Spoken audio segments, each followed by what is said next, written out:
Around 19,000 asylum seekers who came to Australia by boat can now apply for permanent residency. Jessica Clancy has more. Safe haven and TPV visa holders who arrived by sea before Operation Sovereign Borders commenced in 2013 can now apply for permanent residency. The group contains what some regard as an influx of refugees who entered after former PM Kevin Rudd abolished the Howard government's offshore processing rules in 2008. The rule change, part of one of Prime Minister Anthony Albanese's election promises, is expected to grant around 19,000 people a path to citizenship. Tackling a decline in the number of community volunteers is the key goal of a new federal government strategy. $4 million in funding is also being rolled out to volunteer management centres across the country. Social Services Minister Amanda Rishworth says it's about making sure there are enough people willing to give up their time. This is really important work, and whether that is in the animal welfare area, whether this is for environmental organisations or in providing services to children and youth. We know that there is a desperate need for more volunteers. Single Australians are being told to watch out for red flags online this Valentine's Day. More than $40 million was lost to romance scammers last year. The ACCC's Katrina Lowe says there were more than 4,000 reports. Which is an increase of 8% on the previous year. Many of those reports came to us, in fact, from concerned family or friends. Now to FIVEAA Sport. 10-year warranty and 10-year capped price servicing at Agostino Mitsubishi, Nailsworth and Elizabeth. Here's Tom Wren. Thank you, Mel. A new era will begin at Westlakes this morning with Jordan Dawson taking charge as the club's 9th captain. The players will hit the track this morning as they prepare for an internal trial match this Friday. Well, a left-handed spinner with only 12 Shield games under his belt has received the call-up to board the plane and join the Australian side in India. Matthew Kuhneman says he's up to the challenge. I think it'll probably sink in tomorrow when I board the plane, but not sure what happens. If I do get a chance, it'll be an absolute dream come true. I think I'll do a pretty decent job over there. But there's still no guarantee South Aussie Travis Head will come back into the side despite the disastrous result in the opening test in Nagpur. Meantime, South Australia is in a strong position heading into the final day of a Sheffield Shield clash at Adelaide Oval against Western Australia. WA will begin the day at 2 for 139, still needing another 329 runs, while the Redbacks require 8 wickets. Well, the Melbourne Victory remains on the bottom of the A-League table after suffering a 2-1 loss to Newcastle. But things are looking much brighter for Adelaide United, sitting in third after a gutsy 3-2 win against Western United. Meantime, 2 games in the EPL, Manchester City closing the gap on leaders Arsenal to only 3 points with a 3-1 win over Aston Villa, while Manchester United cemented its spot in third after a 2-0 win against Leeds. And former St Kilda player Aaron Sipos is among 2 Aussies who are ready to suit up and take to the field when Kansas City takes on Philadelphia in the Super Bowl. And that's the FIVEAA Sport. Now the FIVEAA forecast. Get a Walco blankie for your pool this summer and save water evaporation and money. Walco.com.au. 25 today and mostly sunny. Sunny and 28 tomorrow. Wednesday sunny and 34. Thursday sunny and 38. Right now it's 13 degrees. More news as it happens on FIVEAA. David Penberthy and Will Goodings. FIVEAA Breakfast.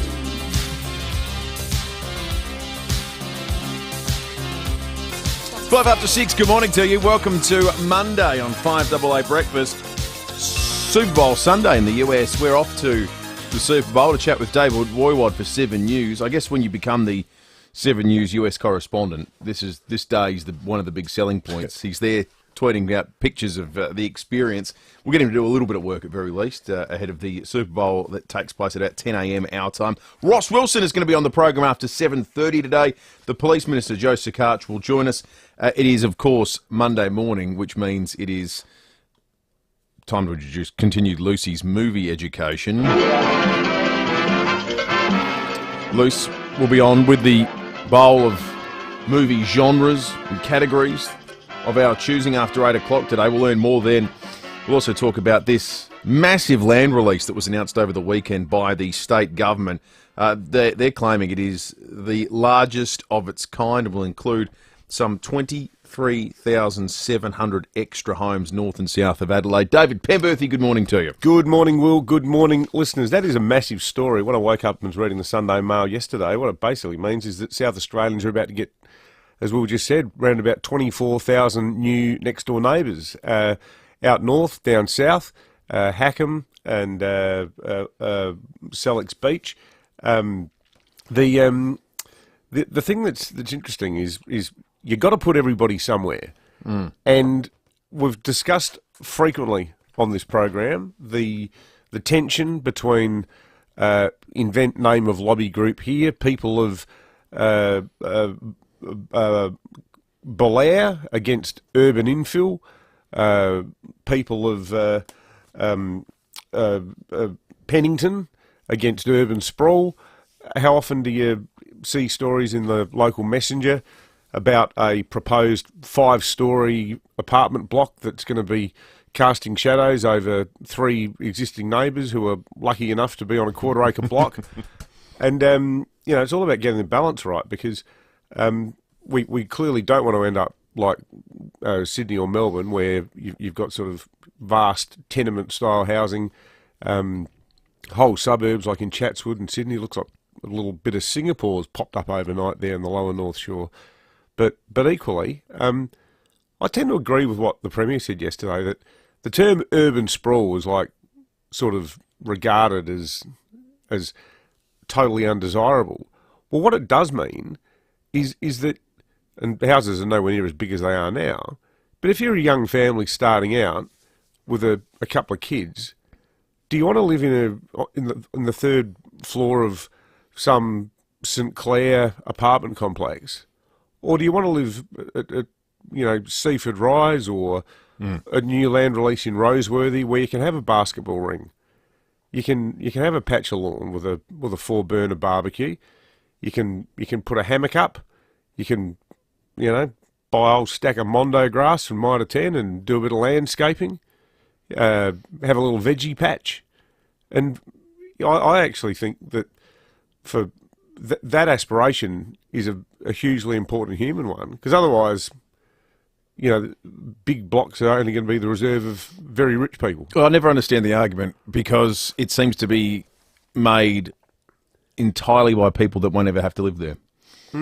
Because the people that will live there are people that either A, now can't afford to live anywhere else, and so desperately looking for a home, or B, people that you described that have historically had to live in smaller apartments that might want and see the benefit of moving to a place where you've got a little bit of land.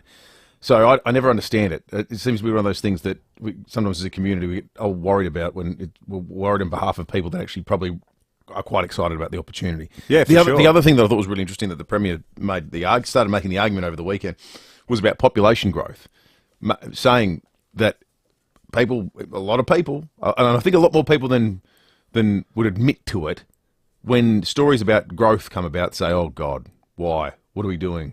Why do we need it? Where are we going to put them?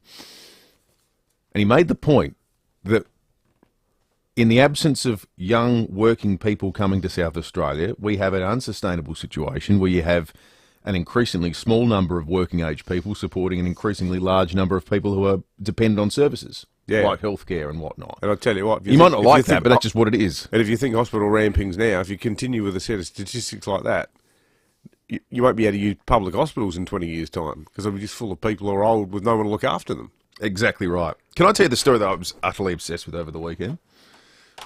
What is going on over the skies of North America at the moment? Wow. So, no, you're about to wow even doubly. So they've shot down now 3 objects in the last week. Tell me, in your lifetime, when was the last time the US shot something down over North America? Has it ever happened? I've got no recollection of it happening. Happened 3 times in the last week, twice over the weekend. One of them was over Canadian airspace as a result of a request from the Canadian government. The suggestion is maybe balloons, but much smaller than the one that was over the United States, and different shape, cylindrical, and there's not a whole lot of information about that at this point in time. Well, in the last hour, Canada just closed a section of airspace over the Great Lakes due to an active air defence operation. Now, there was another one of these that didn't result in a shoot down over the weekend that happened over North America as well. There was something that pinged off on the radar. They shut the airspace. They issued one of these notifications, NOTAM, I think it is, notification to all airmen. And it means just avoid this area. You have to tell all commercial flights and everyone to avoid spaces. What's it called? NOTAM? NOTAM, N-O-T-A-M. And yeah, Sam's giving me the thumbs up. He's our resident pilot. Clearance. Roger. Every time they've issued one, it's generally preceded an event where they've gone and shot something down.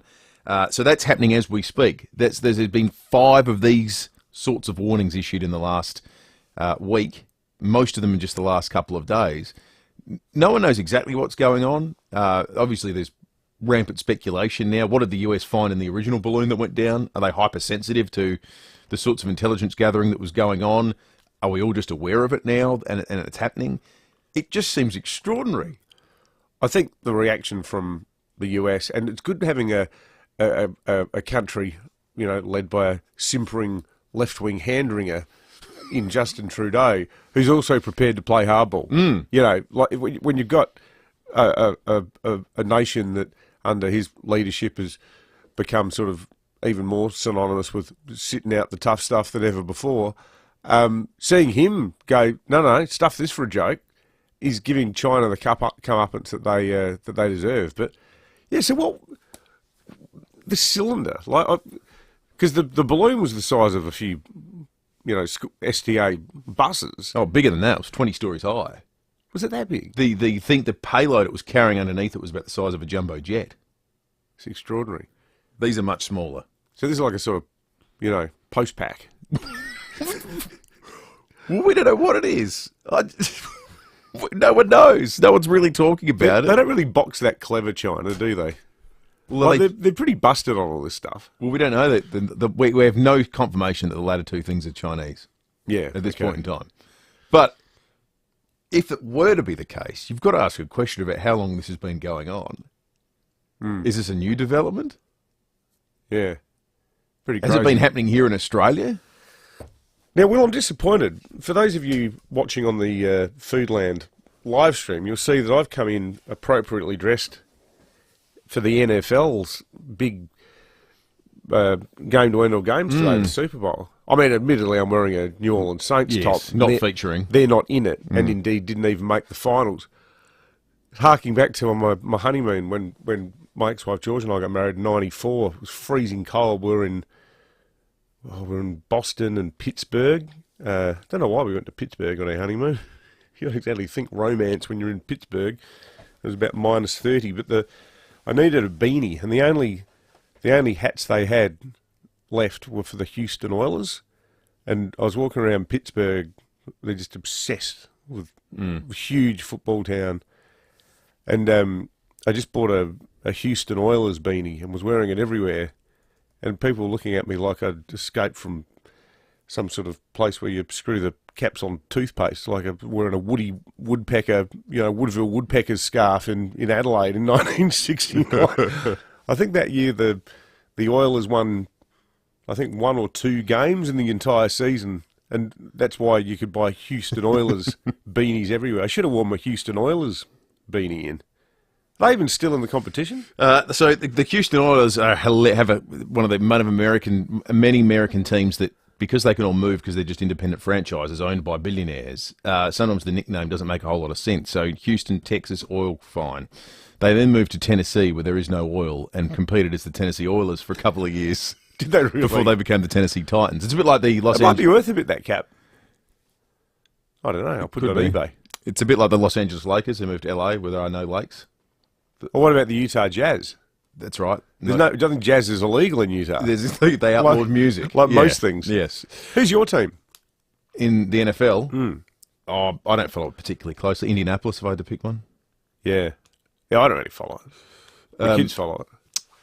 We'll be heading there before 7 o'clock this morning. 15 after 6. We've got some news headlines for you next. Introducing Nissan Future Value Business Plus, a new fleet finance solution for small to medium businesses offering competitive weekly repayments, including the cost of scheduled servicing for the loan term. Available now on the all-new Nissan X-Trail ST. Plan confidently for the road ahead with Nissan Future Value Business Plus. Visit nissan.com.au/business plus or contact your local Nissan dealer. Approved ABN registered small to medium fleet applicants of Nissan Financial Services. T's and C's and exclusions apply. Gliderol has manufactured and installed garage doors in SA since 1974, and their commitment to quality is as strong as ever. If it's time for a new look for your home or to upgrade, do it now. Order a new roller door, sectional door or customer designer door with operator by the 28th of February and receive an extended operator warranty plus 2 bonus handsets. Call for a free measure and quote and helpful advice. Visit gliderol.com.au today. Retail customers only, T's and C's apply. Interest rates are on everyone's mind right now, and I bet $2,000 per year savings sounds pretty good. Well, that's the pledge from Mortgage Saviour. Now, this is a great way to save. The good people at Mortgage Saviour, it's their mission to get you mortgage free as soon as possible. Mortgage Saviour is not affiliated with banks and other big corporations. Their advice is genuine and authentic. No hidden surprises, just the best lending options for your circumstances. With more interest rate hikes on the horizon, it's important to talk to Vincent. He's a mortgage surgeon.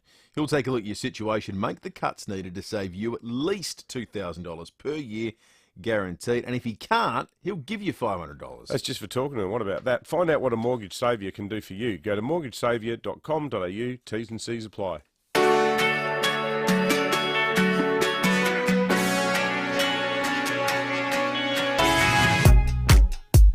Love signs, baby. This slowdown song is to remind you that you're now entering a school zone and will need to slow down.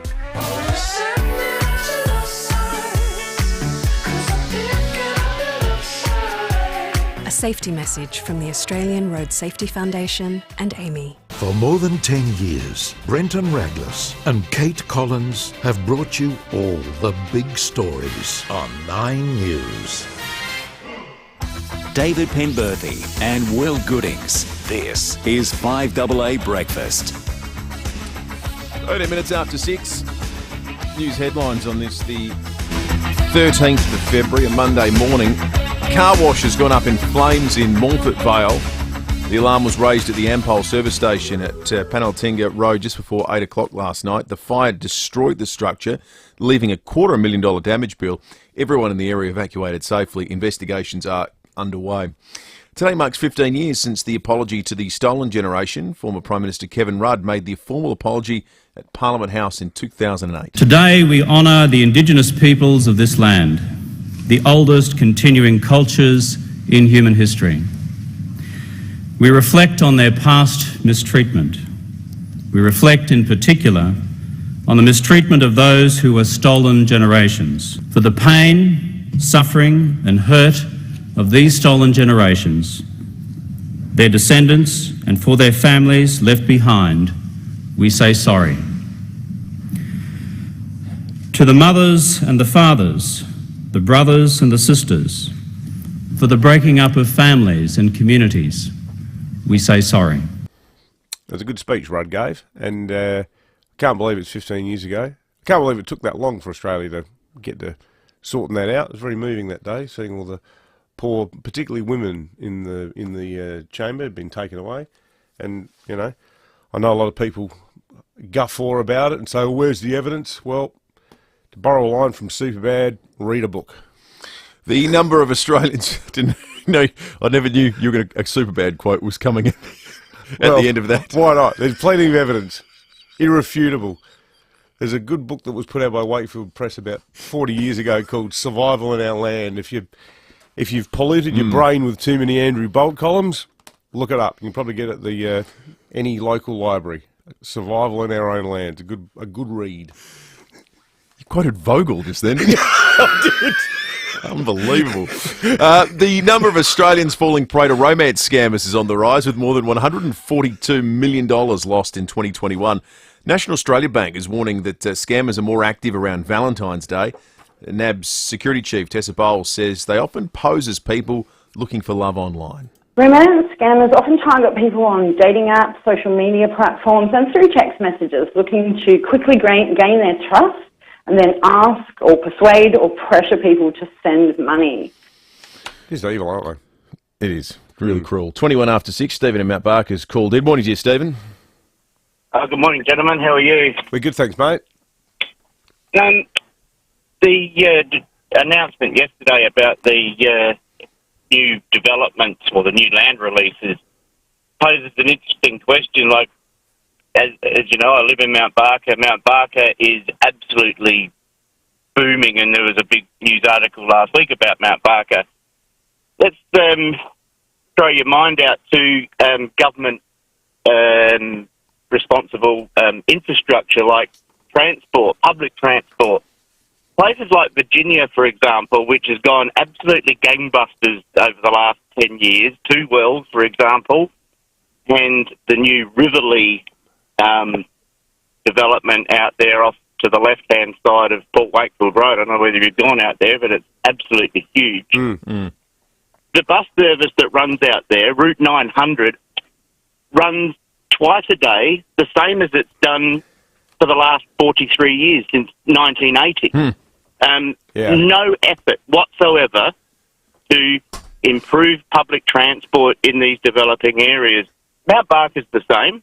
There's parts of Mount Barker that are 4 kilometres from the nearest bus stop. Without wanting to suggest that you're less hard done by than others too, Stephen, I'd say, knowing through my sister, a lot of people who live in Strathalbyn. I mean, Mount Barker's bad, but try using public transport if you live in Strath. It doesn't exist, I guess. Particularly on the weekends. Stephen raises a good point, though. It's all good and well. The announcement of the releasing of the land is one part of the equation. Actually providing some capacity for people to use public transport and the amenities is another. So, well, what was the time lag between the declaration of Seaford as a suburb and the construction of the Seaford railway station? 123 years.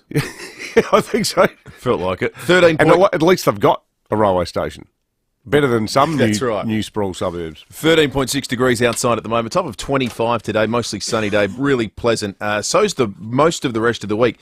28 Tuesday, Wednesday's 34, Thursday the headliner, 38 the expected top on Thursday. Friday we'll get to 32, and then the weekend is really in the sweet spot, 28 on Saturday and 30 on Sunday. Tom Wren has just joined us in the 5AA Breakfast studio.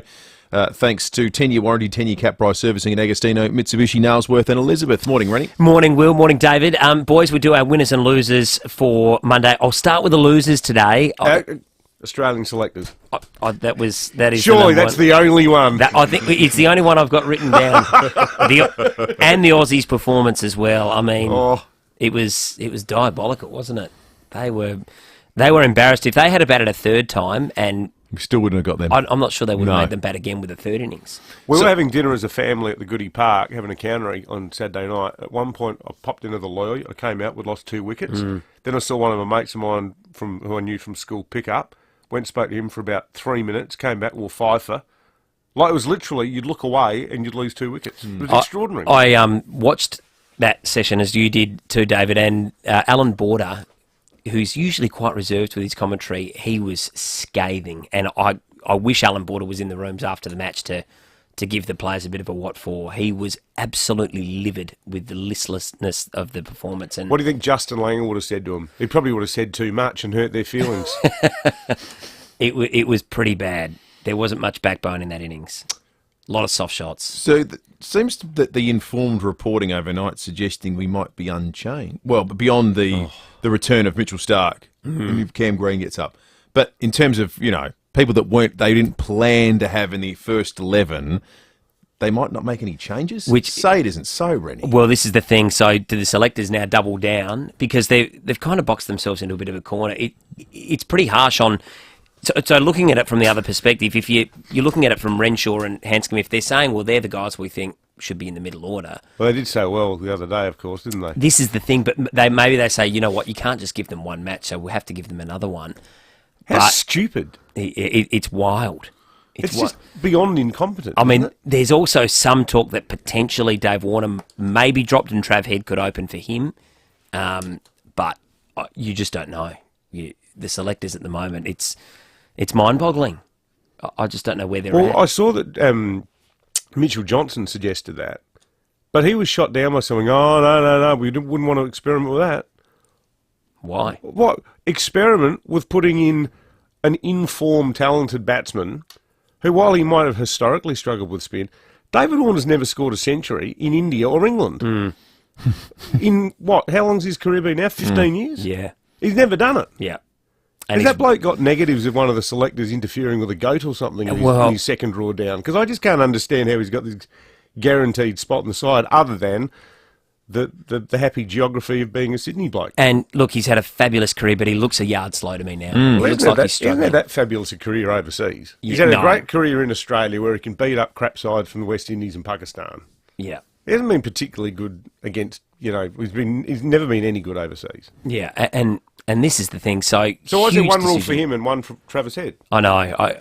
I still can't believe he didn't play that first test. Renshaw bowled 1 over. That was one of the other reasons they said he was coming in and, looked way out of it, made 2 runs for the match. I mean, crazy. Cummins isn't much chop either, is he? What about his bowling? It was terrible. Yeah, that's as bad as I've seen him bowl for a while. Todd Murphy, that was at least, he was one of the winners. Fantastic story. He was great. Yeah, he was fantastic.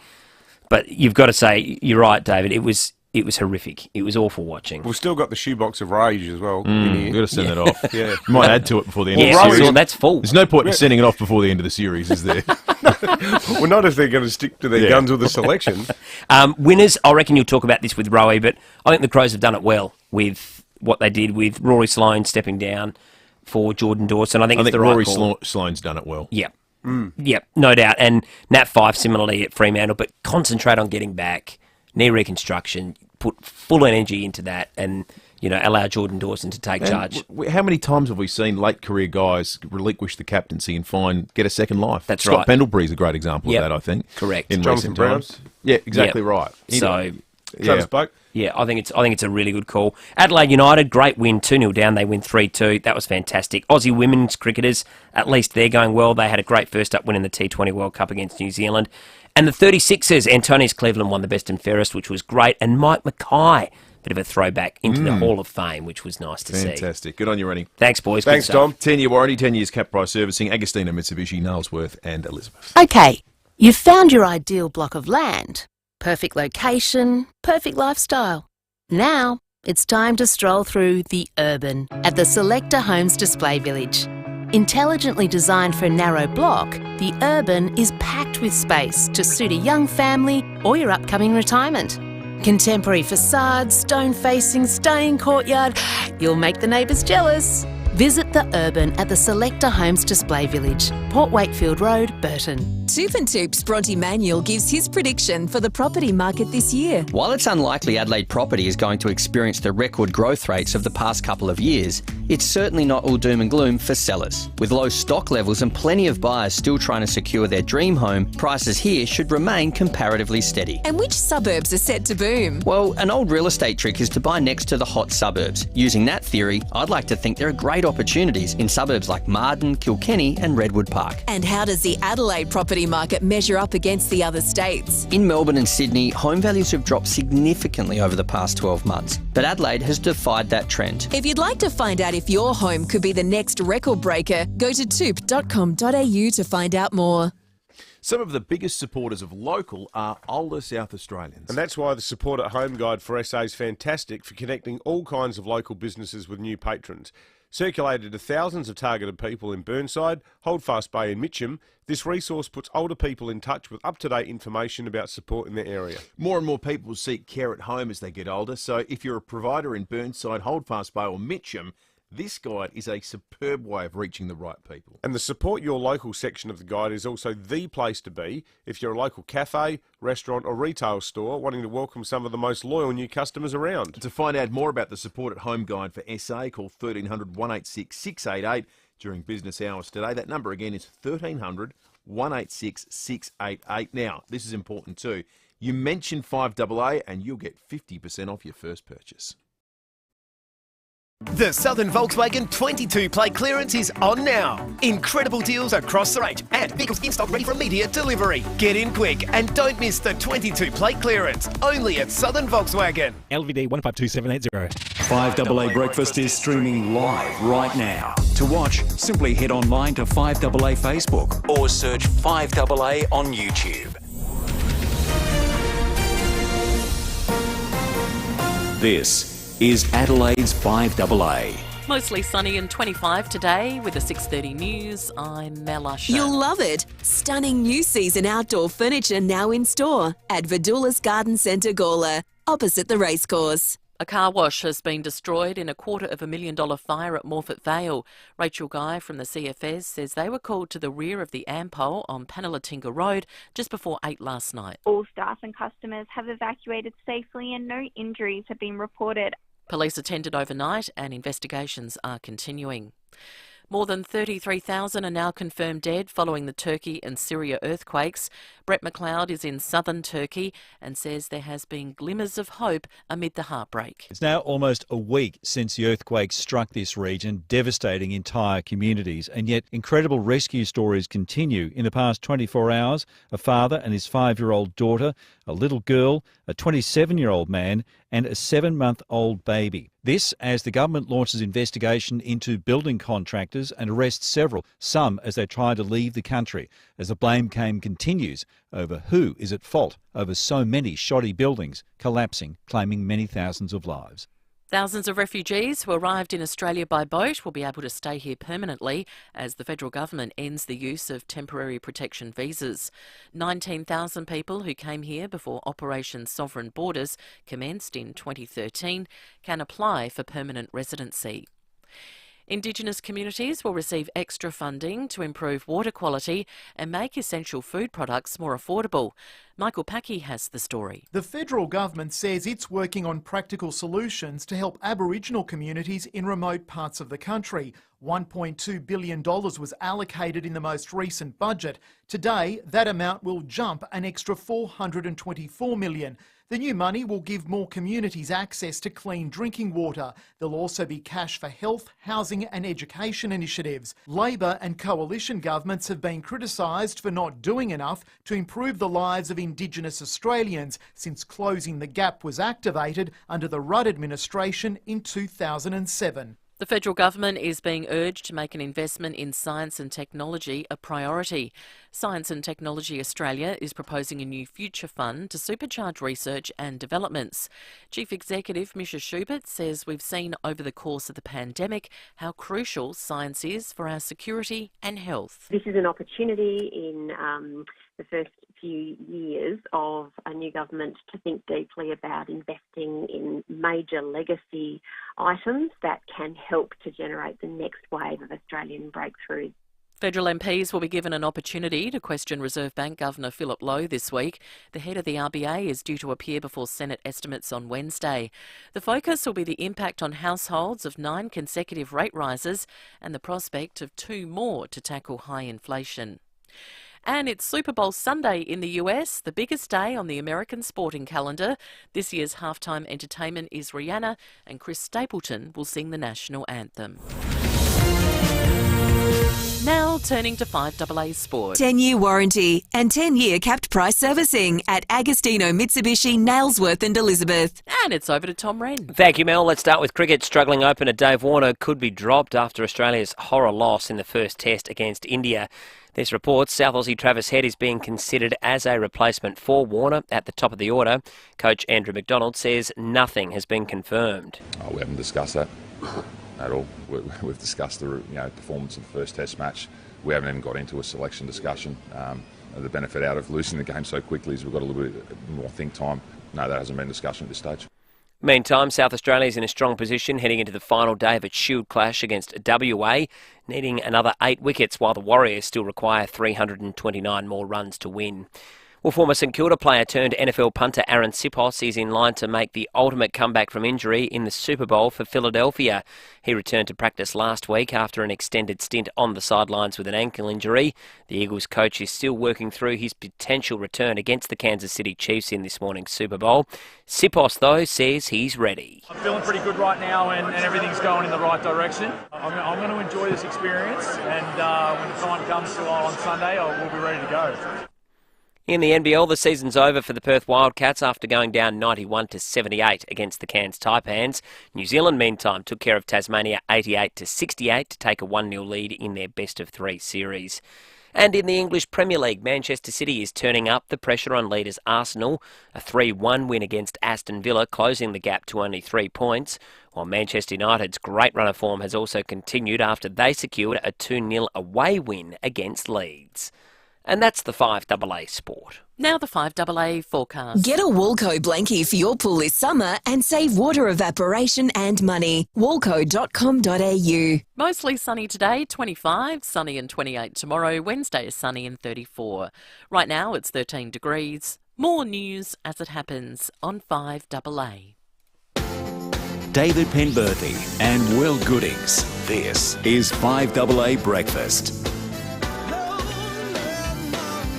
24 to 7, a pet emu called Mallory is... As in the hot chick from Family Ties? Yes, very similar, I hear. Justine Bateman. It's out and about in Boston, roaming the streets. Boston? Boston, yeah, Mallory the emu. You think you're better than me? People driving past thought it was an ostrich. Some people reported it was a turkey. That emu was a carp. God. Carp.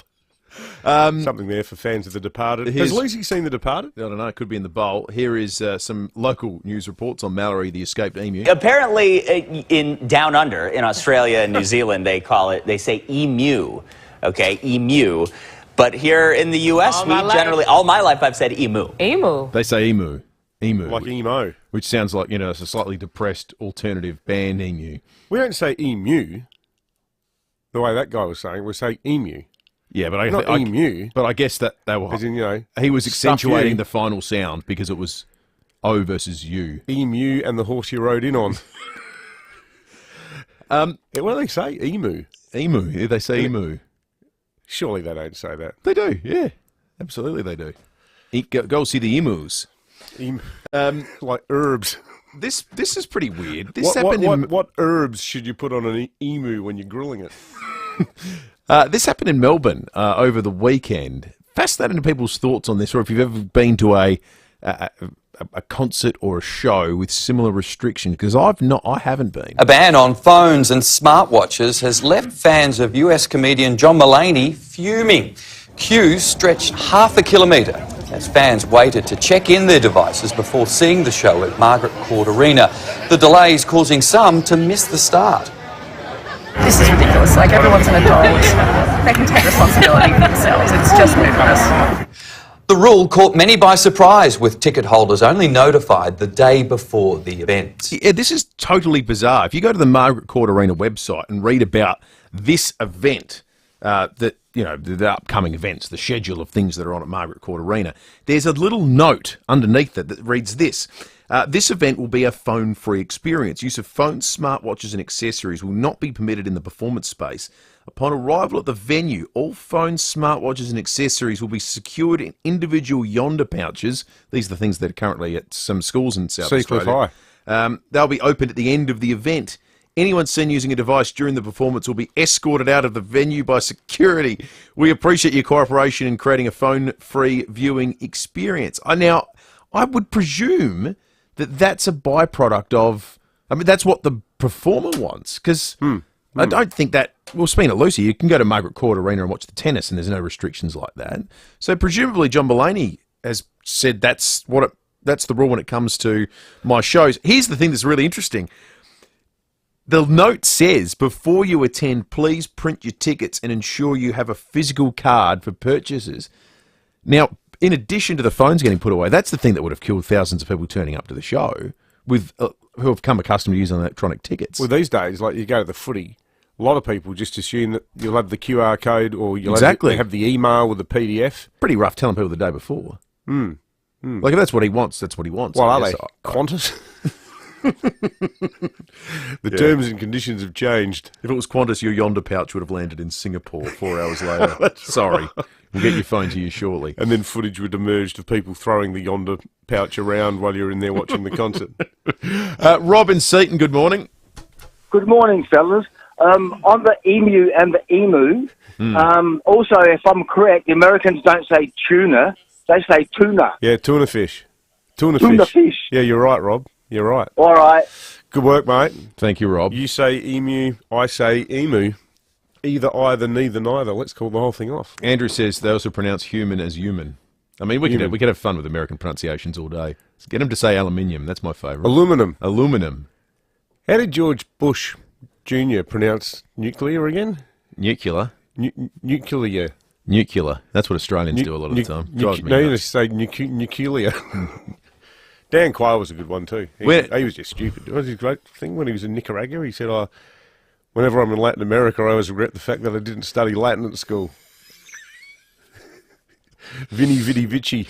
Lots of text coming in on the Dutton's text line. Third generation family-owned dealership with over 70 years experience. Dutton's, easy to do business with. Nick, speaking for an entire state, says McDonald, Warner, the selectors, they've all got to go. Couldn't agree more. I don't know if they have to go. Someone needs to have a quiet word with them and say, fellas, come on, what are you doing? George Bailey, he's gone from no-name personage to commonly known person in South Australia in record time, hasn't he? The Australian cricket team, would we say, does it still hold pride of, like, amongst Australian sporting teams, is it still as intertwined with the Australian identity as it always has been? Do you think, does it still carry that level of importance?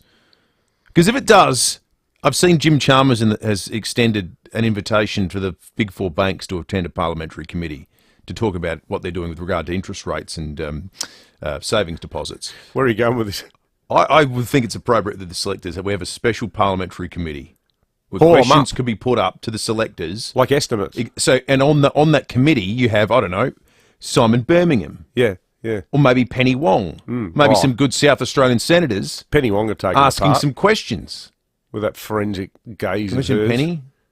Yeah, I've seen her. Imagine Penny lowering her glasses and saying, and your answer was Matt Renshaw. Yeah. And just waiting for Andrew McDonald to quiver. And she'd say in her sort of hushed tone, she'd say, I'm sorry, could you repeat the answer? It gives me chills. Look over the top of her glasses and say, I'm sorry, could you repeat the answer? I'd pay to see that. I'd put my phone in a Yonder pouch and I'd turn up to Parliament House in Canberra and watch that committee. See, I actually reckon they need something more turbocharged than a standard parliamentary committee. I think they need a sort of full robo-debt style royal commission. Really nail it to the cross. So we got Kevin Scarce heading it up. I think he'd do a good job. Oh, yeah. See, the great thing about this story is it galvanises people on so many different levels. Like, people I know from so many different walks of life have just come up spontaneously. Like, people who run really big businesses in this town. Blokes I know from school pickup. You know, like Sam who works at Village Bakery. G'day, Sam. Everyone in the behind the ovens there doing God's work, making Village pies and pasties overnight. First thing you said at school pickup on Friday was, "What about the selectors?" You know, it's a galvanising thing, and it goes to. And I've spent ages writing an article about this over the weekend. I'm going to try to convince the Oz to run this week. It goes to the way Australia's run. That these people off there in their heads up their backsides in Sydney think they know it all. Where's the Oz based? Sydney. Yeah. Good luck with that. All right, let's. They probably won't even read it. Oh, there's some guy in South Australia keeps sending us articles. Where? He's in form. Where? Let's check traffic, and when we come back, police and weather. Morning there, Will. Pretty smooth sailing for the run-in today. Roads are working really well. Simply works to keep in mind. Had new bitumen go down on the weekend at Fullerton, so changed traffic conditions at Fullerton Road Crossroad. Bedford Park, those works are continuing on the Southern Expressway. A few lanes out of action and speeds reduced for the drive into the city. That will get pretty busy throughout the morning. Cameras at the moment to look out for: Blacks Road, Gillis Plains, and Henderson Avenue at Praker. KFC's 24 for $10 nuggets. The only thing tastier than 24 of the Colonel's nuggets. Getting them for the gang for $10. Not everywhere and not forever. Pick up only. Adelaide's most accurate traffic on 5AA. I'm Kathy Nagel, Chief Executive of Western Hospital Henley Beach. Cancer diagnosis is a traumatic and emotional life event, but we are here to help. Western Hospital offers a wide range of cancer services to those in the western suburbs and beyond. We pride ourselves on assisting our community for the past 25 years in the fight against cancer within our friendly chemotherapy unit. Experienced nursing staff are the cornerstone when providing outstanding care. Visit westernhospital.com.au. Gents, have you got the urge to pee again, even though you only just went? Caruso's Pee Less for Men relieves that annoying gotta pee again feeling and helps support healthy bladder and prostate function. So, if your need to pee all the time is getting in the way of enjoying life, try Caruso's Pee Less today. Caruso's P Less is made in Australia, comes with a money-back guarantee and is available from leading pharmacies and health food stores. Always read the label and follow the directions for use. Bronte from Gutter Night reckons if your gutters are full of leaves and debris, they may as well be full of petrol. It takes just one ember from a fire 50 metres away to ignite the fuel load in your gutters. That's right. Not only is it dangerous, it'll end up wrecking your gutters too. So look, get in touch with Bronte from Gutter Night. What he doesn't know about gutters isn't worth knowing. Gutter Night is a high-quality, fully sealed protection system that keeps leaves and debris out of your gutters and can help repel fire embers. It's Night with a K too. It's not like he works during the midnight hours. No, it's more like he's a crusader on behalf of clean gutters. Yeah, Night with a K. Exactly. Gutter Night also perfect for keeping birds and vermin out of your roof space and wall cavities, and it will extend the life of your gutters too. So give your gutters the full Bronte. Get in touch with Bronte and search for Gutter Night South Australia on Facebook. Make sure you type in Gutter Knight with a K, S-A, Gutter Night S-A, and trust Gutter Night to watch over your home. For over 38 years, Steinborner has been well worth the trip. With over 400 used cars to choose from, you're sure to find the car you're looking for. You won't find a better range of cars covering the entire region from Gawler to the Barossa Valley and Clare. And don't forget, you can always click through the collection of vehicles online at steinborner.com.au. Great local deals on great local cars from your locals. Steinborner Automotive. Still well worth the trip or well worth the click. For more than 10 years, Brenton Raglas and Kate Collins have brought you all the big stories on 9 News. David Penberthy and Will Goodings, 5AA Breakfast. 13 to 7, good morning to you if you're watching along on the Foodland Supermarkets Facebook and YouTube live stream. We're off to the Super Bowl in just a moment, but first, let's have a look at the weather in Adelaide. Mark Anilak, Senior Forecaster at the Bureau, joins us. Mark, good morning. Good morning. Another pretty reasonable looking week ahead. Yeah, well, it's going to be a dry week ahead, but it's also going to get very hot as well. Today, we started off a little bit cool, 12 degrees, currently sitting on about 13, but heading for a mostly sunny top of 25 degrees today. Tomorrow, warming up to 28, 34 on Wednesday, and at this stage, Thursday's a very hot day, 38 degrees forecast, and then we'll have a bit of a wind change come through, so temperatures will drop back to the high 20s, low 30s for the weekend. But this week, dry, getting hot, 25 degrees today, getting up to 38 by Thursday. Good stuff, Mark. Slip, slop, slap. Thank you, Mark. Let's head to SAPOL. Senior Constable Kylie Simpson's on the line. Kylie, there's been a fatal crash at Napla. That's right. This happened about 7 o'clock last night. Police and emergency services were called to Napla Road, just west of Robertstown, after reports of a car crashing into a tree. And sadly, the driver and sole occupant of the car, a Toyota Prado, a 63-year-old man from Elizabeth North, died at the scene. So Napla Road was closed for several hours, but it's since been reopened. But this man's death is the 19th life lost on SA roads, compared to 6 at the same time last year. So I feel like it's every day this is what we're reporting on in the morning. It's really sad. Oh, 19 compared to 6. It's just an appalling start to the year, Kylie, and so many of these would be avoidable. So, yeah, totally. Very sad. Also, tell us about this suspicious fire in Edwardstown. Yeah, this is sort of an event that's unfolding at the moment. So we were called to a home on Emerald Street at Edwardstown about 5 o'clock this morning. Police and emergency services are called there after reports of a fire. So the fire has been extinguished. There are road closures in place, so we're asking people to please avoid the area if they can, but it's a bit of an unfolding event. We'll have more throughout the day. Thank you, Kylie. Senior Constable Kylie Simpson from SAPOL. It's about 10 minutes to 7 now, which means the sun's been up officially for 2 minutes, 6:48 sunrise this morning. The sunset tonight will be at 8:14 p.m. Do you have any Super Bowl plans, Will, or you don't really care about it this year? You No. don't really care about it that much anyway. No, I'm do not you? massively into this. NFL is one of those sports that I always had a passing interest in, but I think what happens over the course of life is those things you're super into, you always remain super into, but the things at the periphery sort of start to struggle to find time for. Mark from Para Hills says NFL is a silly game. It takes too long. Give me Aussie rules any day. And he also says that the Australian selectors can go and get stuffed as well. Thank you for that, Mark. David Woolward is at the Super Bowl for 7 News, and what is obviously the hardest day of work that he'll be doing this year. David, good morning to you. It's a really tough day. In fact, the Philly Eagles cheerleading squad just walked in front of me here. I'm standing on the grass. I'm about 2 steps away from the Chiefs scoring, and it's going to be a tough day at the office, I think. Have you had any good food yet, Dave? Have you had like a foot-long Philly cheesesteak covered in bell peppers and hot sauce or anything? Or any, I was just... chicken wings? I've just been eyeing off these... Well, I've been eyeing off these burritos that everybody seems to be eating at the moment. So I'm going to go get one of those. But I just read a very, very funny and quite disturbing fact about chicken wings. This weekend, this Super Bowl weekend, Americans are going to plow through 1.4 billion chicken wings. I don't know what they do with the rest of the chooks, but they're absolutely working their way through a fair bit of it. That's a lot of chooks walking around without any wings. Crikey, 1.4 billion, you said. Yeah. Staggering. Yeah, it's disturbing. So have you got a dog in the fight? You're barracking for either of the teams, mate? Absolutely. I think we all, as Australians, we have to go for Philly today. We've got 2 Aussie boys in the mix. We've got Jordan Mailata. It's an absolutely beautiful story, as you well know now. He's had a lot of press this week, but he's the boy from Western Sydney. He had that junior rugby career. Look, it didn't work out for various reasons, so he decided to jump into one of these international feeder programs. He comes from a big Samoan family, so he actually had to convince his parents to let him go to the United States and pursue that dream. And after a bit of badgering from him to them, they let him go, and it's worked out well. I mean, he's just signed a 4-year contract extension to the tune of $90 million, so it's all going very well for him. And then, of course, we have Aaron Sipos as well. He is a former Saints player. He's played around, I think it was 28 senior games for the Saints in the AFL.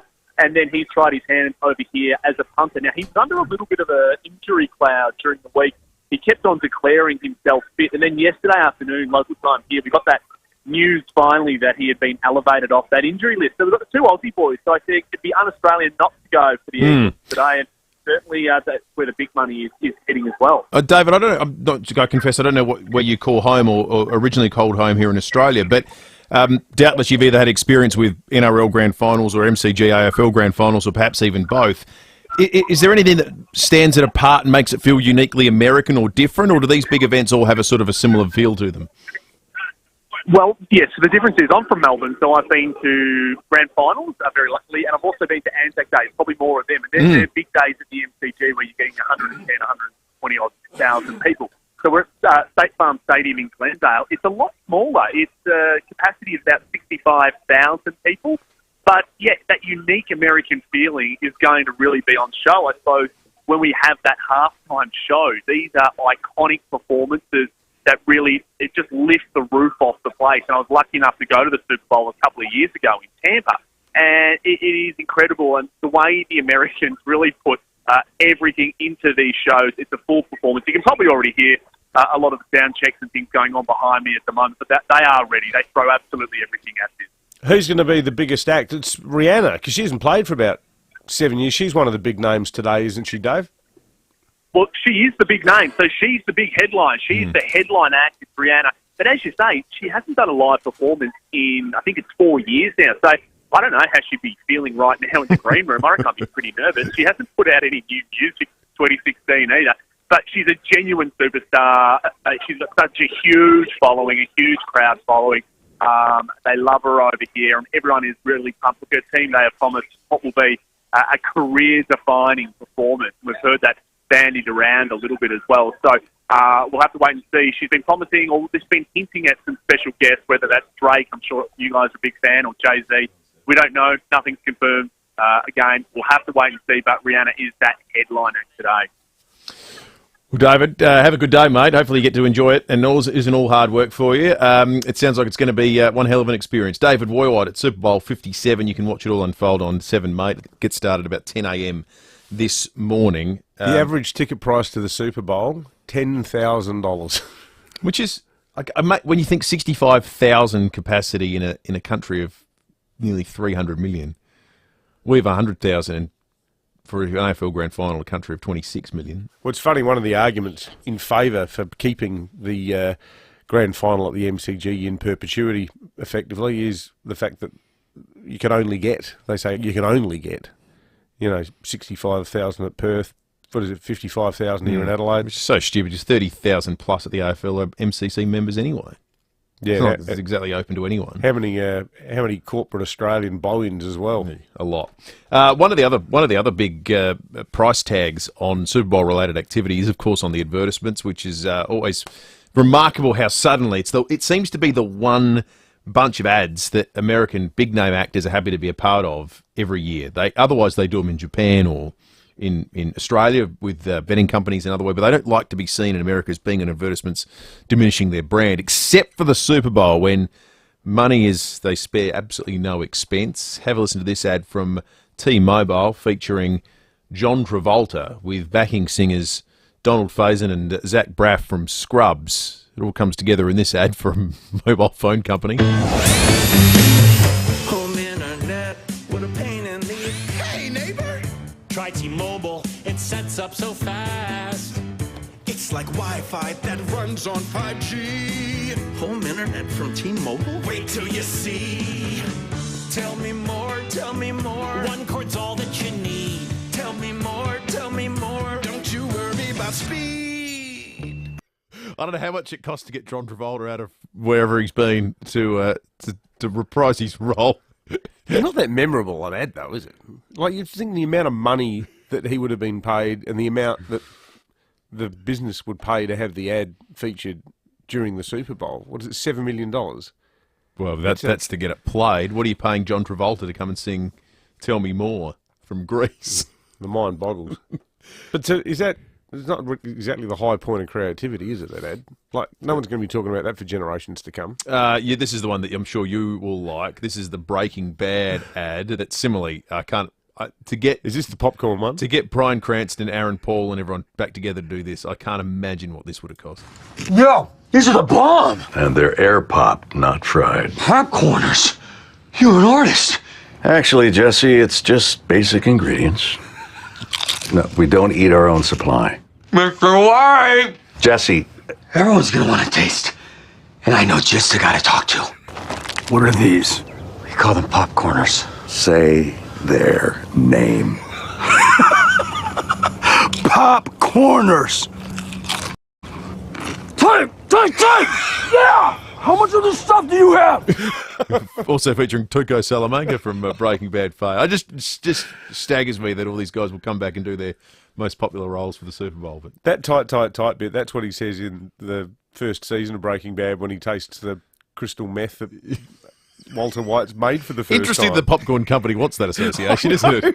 But anyway, 5AA News is coming up. We'll take you through some of the developing stories of the morning, including what in the hell is going on in the airspace above the North America, the US and Canada.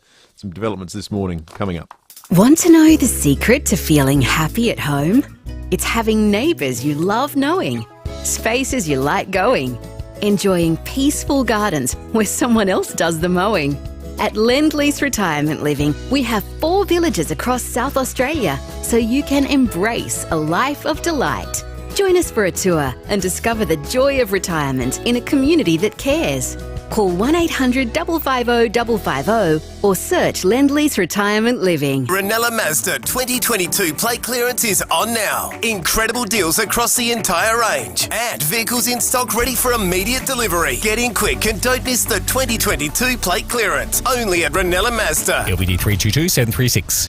4 60s megastars are set to grace Adelaide stages once again. Well, maybe they're a little bit younger than that, Will, and they might not have even been born in the 60s. But when you hear these 4 phenomenally talented vocalists, and we have, when you hear them harmonise, it is absolutely uncanny. The 64 have made a mark on hearts across the state and even around the country. They've been dubbed Australia's best tribute act. And some of our lucky listeners will remember they played last year at our Best of SA dinner. What began in an Adelaide classroom has now cemented itself as a class act. The 64 channel the stars of the 60s and 70s like it was yesterday. Think the Beatles, the Beach Boys, Elvis Presley, from their intricate harmonies right down to their charms. The 64 kick off their South Australian tour from February 18 to March 18 with plenty of Adelaide and regional shows lined up. Visit the 604.com.au, that's 604.com.au to book or find the 64 in the Fringe Guide. 5AA Breakfast is streaming live right now. To watch, simply head online to 5AA Facebook or search 5AA on YouTube. Online, on DAB Digital Radio, and on 1395 AM. Talking Adelaide. This is Adelaide's 5AA. Mostly sunny, 25 today with the 7 o'clock news. I'm Mel Usher. You'll love it. Stunning new season outdoor furniture now in store at Vidula's Garden Centre, Gawler, opposite the racecourse. There's been an early morning house fire at Edwardstown. Senior Constable Kylie Simpson says the blaze is being treated as suspicious. We were called to a home on Emerald Street at Edwardstown about 5 o'clock this morning. And police were an emergency service were called there after reports of a fire. So the fire has been extinguished. The damage bill has been put at $100,000. A car wash has gone up in flames at Morphett Vale. The alarm was raised at the Ampol service station on Panalatinga Road shortly before 8 last night. The blaze destroyed the structure, leaving a $250,000 damage bill. The state road toll for the year has risen to 19. It follows a crash at Naupa last night in the mid-north. A four-wheel drive went into a tree. A 63-year-old man from Elizabeth North died at the scene. The hope of finding survivors is dwindling in Turkey and Syria as rescuers spend a seventh night sifting through rubble left by twin earthquakes. More than 33,000 people have been killed and more than 5 million people are now homeless. Syrian civil defence group The White Helmet spokesman Ubeda Dalawan says efforts are now being turned toward helping survivors. Unfortunately, we haven't been able to find anyone alive since Thursday, so we've expanded our operations now to the recovery efforts, removing rubble, trying to deal with mass homelessness and displacement that's happening in northwest Syria right now. 1 million homes and businesses will soon have faster and more reliable internet. The federal government is upgrading NBN in places that are still connected to the outdated copper network. Communications Minister Michelle Rowland says the upgrade is crucial. This will be felt right throughout Australia. And as the nature of work has changed, as the nature of studying, the nature of transacting has changed, there's so much more reliance on high-speed broadband. A new volunteer strategy will be unveiled today by the federal government. It looks at ways to make the sector more sustainable and how people who give up their time can be better recognised. Social Services Minister Amanda Rishworth says there's been an alarming decline in the number of people volunteering and the strategy hopes to turn that around. We know that so many good things that happen in our community are because of volunteers. And so this strategy is about how we make sure that our volunteering capacity and the people that do volunteer are best supported. We're being warned to watch out for online romance scammers ahead of Valentine's Day. Australians are falling prey to scammers lurking on dating apps who often swindle their money. The ACCC's Katrina Lowe says they pull on the victims' heartstrings. More and more people are meeting others online or through app, and that's all fine in many instances, but unfortunately it does provide a fertile ground for scammers. Now turning to 5AA Sport. 10-year warranty and 10-year capped price servicing at Agostino Mitsubishi, Nailsworth and Elizabeth. It's over to Tom Wren. Thank you, Mel. Let's start with football. Adelaide's players will train this morning with Jordan Dawson set to take charge of the side as the club's 9th captain. He takes over from Rory Sloane, who has stepped down as he now concentrates on his recovery from an ACL. Well, Australia is no guarantee to bring back South Aussie Travis Head, with mystery surrounding the makeup of the Aussie side ahead of the second test against India. That will begin later this week. Meantime, South Australia needs 8 wickets to claim outright points against WA in their Shield clash with a day to play at Adelaide Oval. Well, 2 Aussies could make history in today's Super Bowl. Jordan Mailata and former AFL player Aaron Sipos to line up for the Philadelphia Eagles against Kansas City. Jonathan Kersley is there. Game day at Super Bowl 57 has arrived and there are Aussie hopes of glory here today. Sydney's Jordan Mailata and Melbourne's Aaron Sipos lining up for the Philadelphia Eagles against the Kansas City Chiefs and its star quarterback Patrick Mahomes. Sipos was given a late call-up yesterday as he battled to overcome injury. Mailata's journey has been a remarkable one, from NFL junior to a highly respected offensive tackle in the NFL. Tens of thousands of fans are expected inside Phoenix's State Farm Stadium, and the much anticipated halftime show will be headlined by Rihanna. Two games in the English Premier League overnight, and it was a great night if you were a fan in Manchester. City recording a 3-1 win against Aston Villa, while United got up 2-0 against Leeds. And American Scotty Scheffler is closing in on a 5th career PGA win at the Phoenix Open. He currently holds the lead at 16 under, 1 shot clear of Canadian Nick Taylor, while Aussie Jason Day is 5 shots off the pace as the players well and truly enter the back 9 in the final round.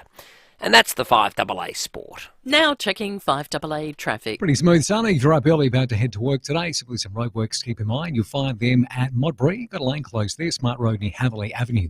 New asphalt's gone down at Fullerton over the weekend, so change traffic conditions at the intersection of Fullerton Road and Cross Road. And those works on the Southern Expressway at Bedford Park are continuing. Few lanes out of action inbound with speeds reduced. Cameras North East Road, Hillcrest and Henderson Avenue at Paraka. Lots of small jobs to do. Bunnings Warehouse can help you get them done this Fix It Feb. Small jobs, big change. Visit your local store or bunnings.com.au.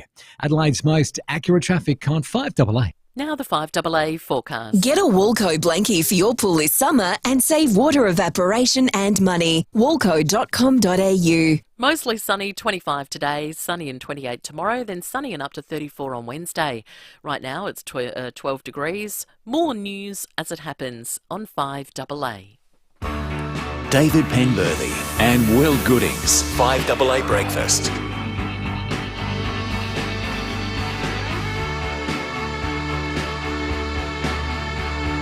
7 after 7. Lots of text coming through on the Dutton's text line. Third generation family owned dealership with 70 years experience. Dutton's easy to do business with. There's going to be a bit of activity on the phone line, I suspect, a little bit later in the morning. I've seen the movie bowl has been prepared. And Lucy's newest challenge will start after 8:30 today, as voted on by the 5AA Breakfast listeners, seeking to give her a movie re-education. That'll start a little bit later today, and if you're part of it, you can win tickets to a Fringe show as well, which is going to be a hell of a lot of fun. All you need to do really is vote on which movie that you'd like her to see based on what ultimately gets drawn out of the bowl. Coming up on the program this hour, the Police Minister, Joe Sakac, will join us. Automatic disqualification of drug drivers. Good. Yeah, about time. About time too. I tell you what, we got to do something about the road toll in this state. We just heard at 6:45, another fatality overnight. 19 people. The same time last year was 6. Like, February's barely started. That's extraordinary. Like, if it continues at that rate, we'll have more than 240 people losing their lives this year. It's terrible. Just appalling. Hard to fathom. All right, let's get into some of the stories that are developing over the course of last night, this morning. And we're going to start with one that's been developing for much of the last week. Yesterday, an unidentified object was shot down over northern Canada. It was the third time in a week that US fighter jets have taken down objects in North American airspace. It's a notable news story this morning because in the last couple of hours, a similar warning has been set up, a NOTAM warning, notice to all airmen warning that recommends to everyone from recreational flyers to commercial jet airliners, you do not fly in this certain area. One of these warnings has preceded every single shooting down event. One went out yesterday that was a radar anomaly. They didn't find anything.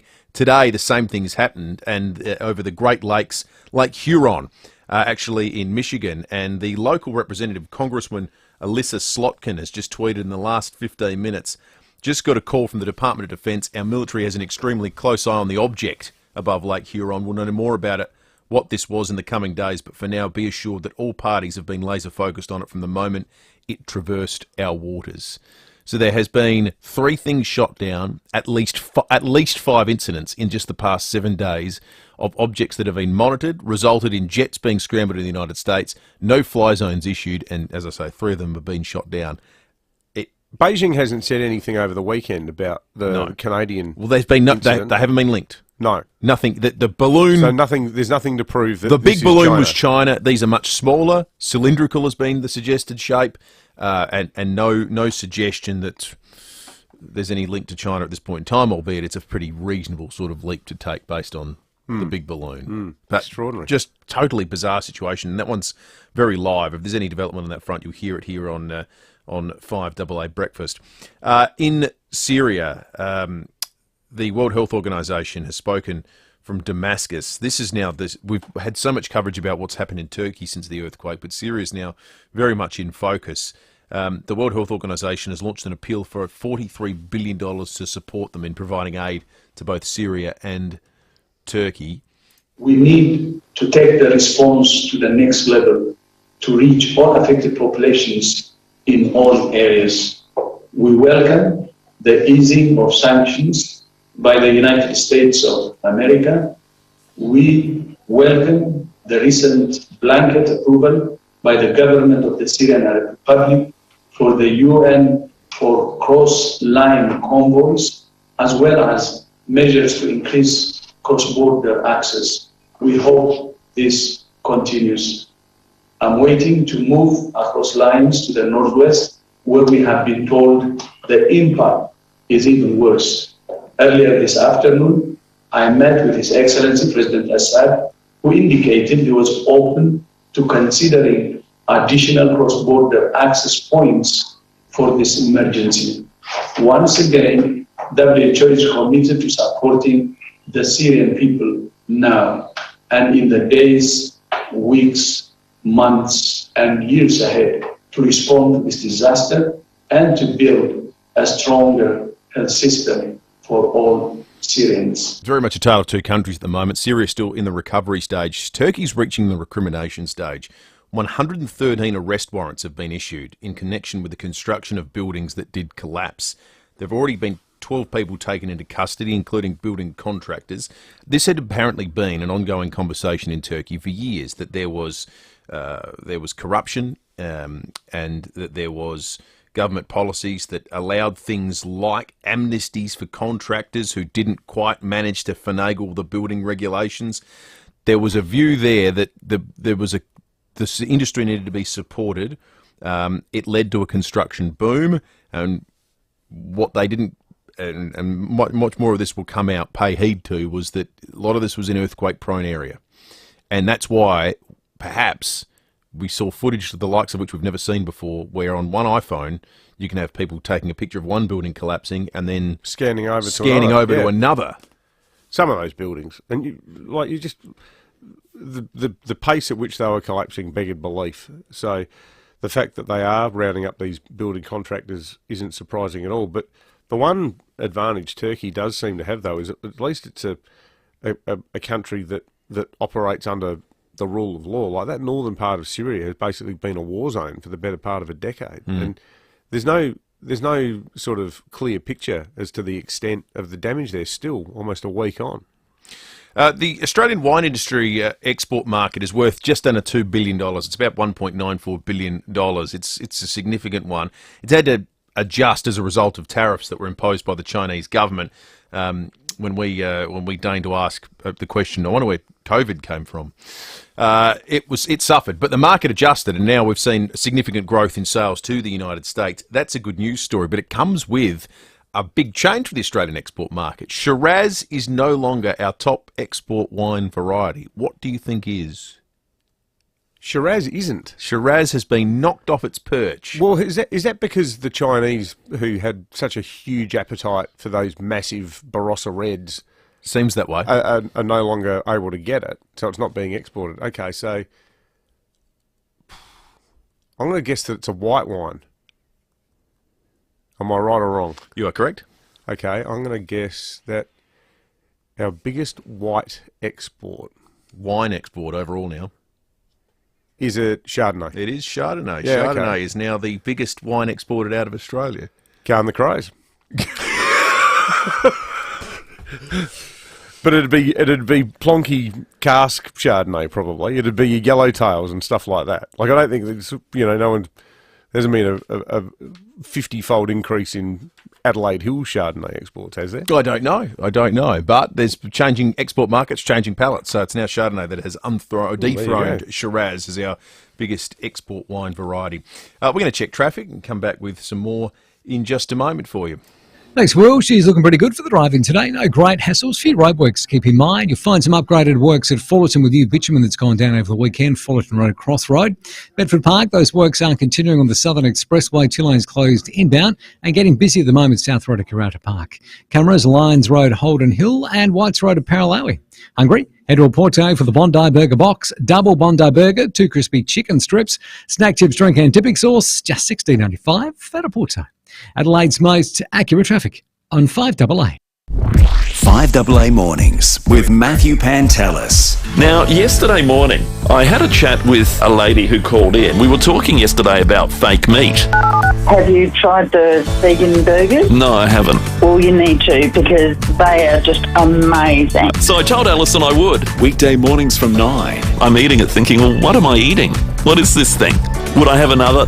No, I wouldn't. On 13.95, Adelaide's 5AA.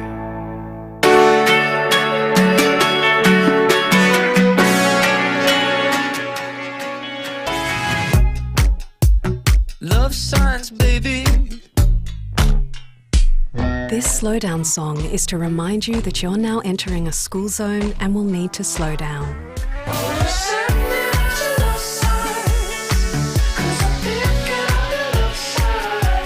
A safety message from the Australian Road Safety Foundation and Amy. Adelaide Direct Stationers is much more than just stationery. Did you know we're one of South Australia's largest suppliers of PPE, washroom supplies, technology products, office furniture, cleaning products, workplace health and safety, snacks and refreshments.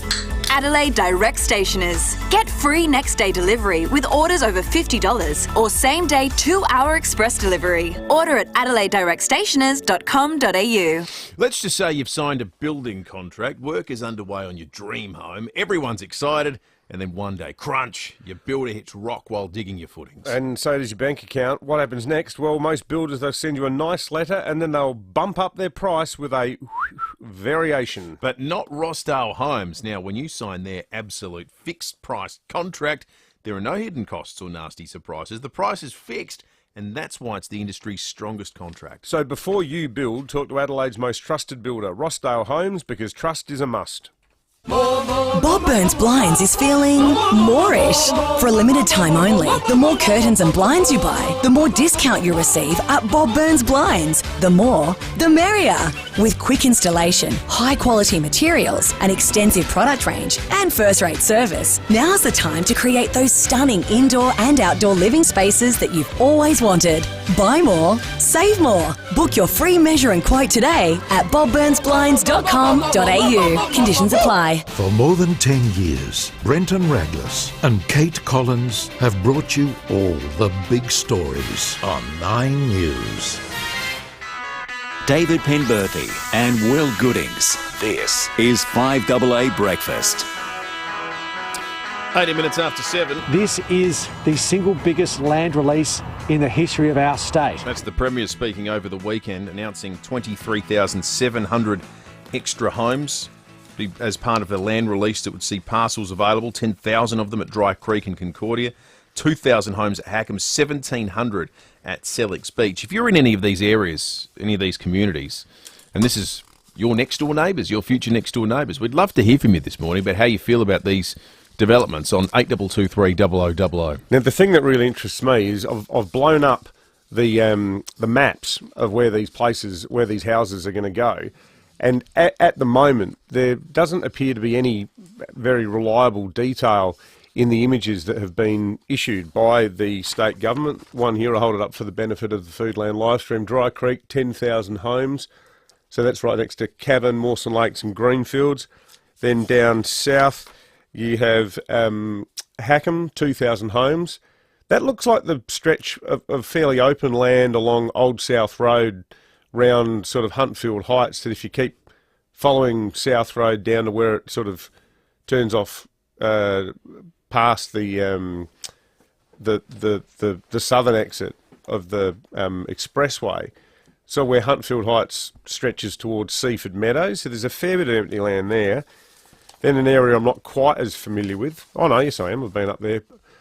Near Roseworthy, but further south to Gawler East, around Hewitt, that's Concordia, where there's going to be 10,000 homes. Space there.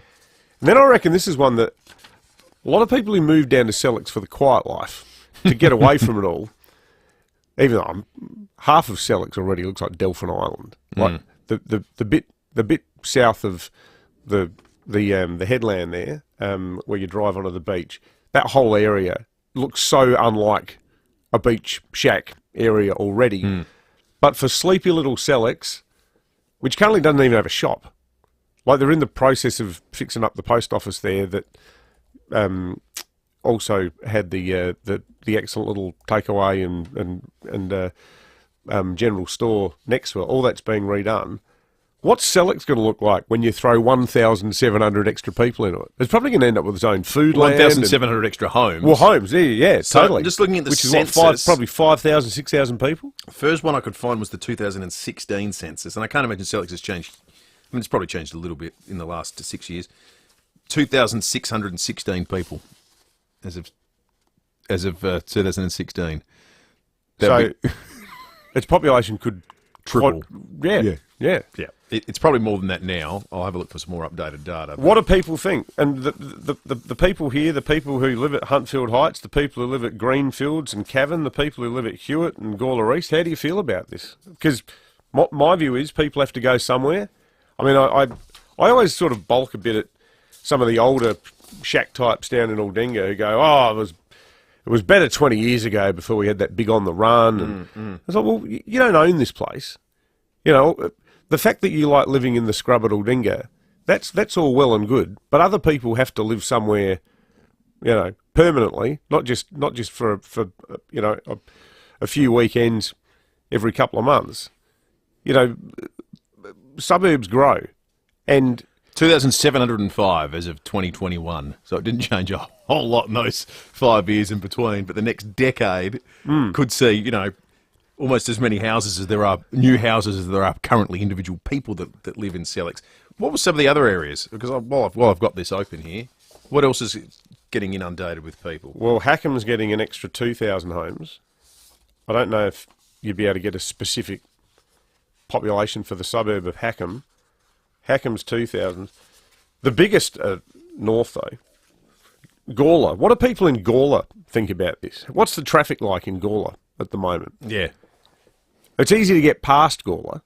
You know, the new road out to the Bros is absolutely sensational. But what about within Gawler?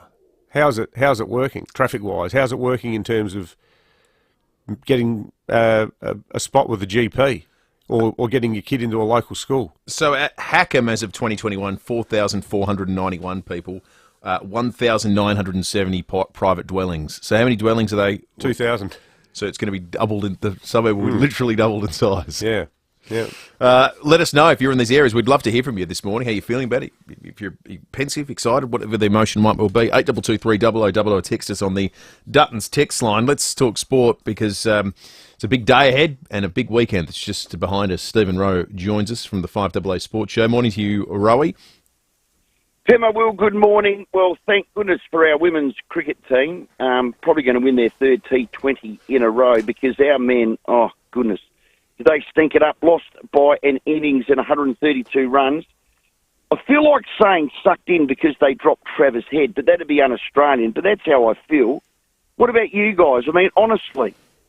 I know a lot of people who were just almost not death riding the team, but as they were going down in a screaming pile of you-know-what, we're going, well, sucked in, you know, to the selectors, not to the players. But it was just pathetic. And the fact that, as Will was saying before, Rowie, out of pig-headedness or fear of admitting that they should be ashamed of the way they've been managing the side, they reckon they're going to stick with the same lineup for the second test. They can't. That's just pig-headedness. It affected morale. We got a couple of phone calls from, you know, people really close to the players, and it did affect the group, and that's how they played that first day. Hey, here's a thought. Why don't you drop Warner and open Trav? Yep. 100%. I mean, it's not a silly thought. It is a thought, and that's what I'd do. Our Redbacks right on top, VWA. Day 4, we need 8 wickets. WA needs 329 runs. Could we? I'll be playing Can You Feel It if they win that one. Hey, Reds won a game. They sit third on the ladder. You know what? They can win the whole thing. I think their football's better than anyone else's this year. They had a couple of games straight after the World Cup where they went under. They played pretty well and didn't get the result. And if they'd gone better, Yeah, we'd be talking about them as genuine contenders. They went 2 goals down in that game, and it looked like it was over. But it's never over with these guys under Colville. No. They were so impressive. No, love it. Jordan Dawson is the Crows' new skipper. What an honour for the young lad. Roy Sloane handed it over, the title that is. He's not in the leadership group. He doesn't need a title to be a leader. Him and Tex have been outstanding. Big shoes to fill for young Smokey, but I reckon he's got all the attributes. I'm wrapped for the young lad. Well, he's got the benefit. He's never going to have to worry about his place in the side, which is obviously the first thing you want to tick off as a potential captain. But he's so new to us here in South Australia. We all know what he can do in terms of his ability on the field. What have you been able to glean about his leadership style, Rowie? Because he's not a loud and outspoken personality from what we can see anyway. He's unobtrusive. I think initially I thought he'd be a reluctant skipper. I think they had to talk him into it or sell the picture or sell the story to him. Now that he's committed, he'll go 100 miles an hour. He'll be a bloke that'll do the captaincy by his actions. There'll be certainly things off the field that he'll have to grow into, but every captain does. It's a massive role. You speak to Jonah at Port and Rory and Tex and any captain that's done at Pendlebury, and it's a massive 24-hour-a-day, 7-day-a-week role. Because if anything happens off-field, you're brought in. You got meeting after meeting. It's an absolute commitment, but the kid's a ripper, and I reckon he'll be fantastic. Hey, before I go, Super Bowl 57 today, we've got a listeners' function at the Weber store at Mile End with Barnesy. And I said to Barnesy, it better be Budweiser light, because if it's Budweiser full strength, Timmy G and I could be next 11 by 4. Oh, mate. Well, you don't enjoy it, Rowie. Tune in this afternoon, folks. Yeah, that's going to be must listen to. It always is must listen to. But Tell you what, mate, given your impassioned views of the Australian selectors, I reckon if you've had a couple of quiet ones, you better have the old dump button ready. Well, we've got your book. No, not your book, box, your box of rage. The shoebox of rage. We're going to need a bigger box. Yeah. We're going to need a bigger box. Here's a thought. Drop Warner and play Travis opener. Yep. Done. Done. Boom. Easy. Fixed. 100%. Fixed. Thank you. Go on, you, Rowie. Enjoy the day, but not too much. Stephen Rowe from The Sports Show with him and Timmy G. Nice way to spend the day watching the Super Bowl eating Barnsley's food, I can tell you that much. I had a fishing-related question for Rowie. I'll raise it with him later in the week. Right. A mate of mine is a mad fisher. He caught a whole pile of tuna in the Gulf. Tuna. How good's near your joint, just off Grange. Can he drop a few of them off? But I didn't know tuna came into the Gulf. So he had to go down past, Kangaroo Island to catch them. Well, Matt Abraham, later in the week too. We've got tuna. Plenty of fish shows on the program. 28 minutes after 7, 5AA News is coming up. When we return, Ross Wilson joins us on 5AA Breakfast. In an exclusive Sky News investigation, is Australia ready for war? China might start a full-scale war against Taiwan. Peter Stefanovic examines the danger on our doorstep. Would we then potentially get attacked? Australia could be the next target. Are we ready for war? A Sky News investigation. Wednesday, February 15, 7 p.m. Watch on Foxtel, stream on Flash. It's a frightening thought, but what if you lost the capacity to manage your financial affairs? If you're not at the helm, who makes medical or health decisions? Who controls the family trust? From the simplest to the most complex wills and estate plans, Donlan Lawyers will answer your questions and help carry out your wishes. For wills and estate planning, visit donlanlawyers.com. That's donlanlawyers.com. Hindmarsh Square, Adelaide, and Ocean Street, Victor Harbour.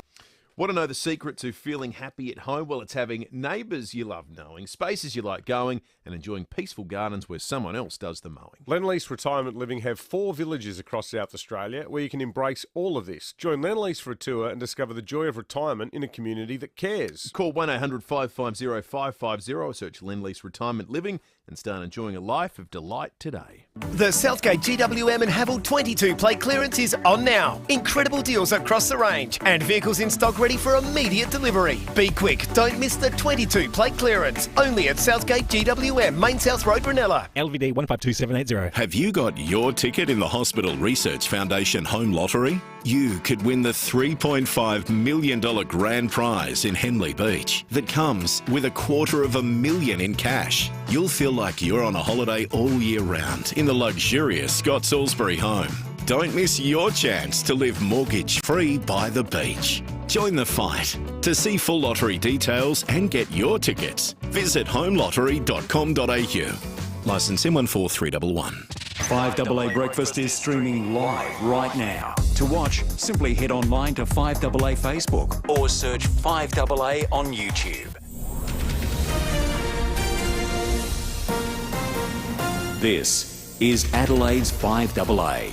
Mostly sunny, 25 today with the 7:30 news. I'm Mel Usher. You'll love it. Stunning new season outdoor furniture now in store at Vidula's Garden Centre, Gawler, opposite the racecourse. There's been a suspicious fire at Edwardstown. Just after 5 this morning, crews were called to a house in Emerald Street.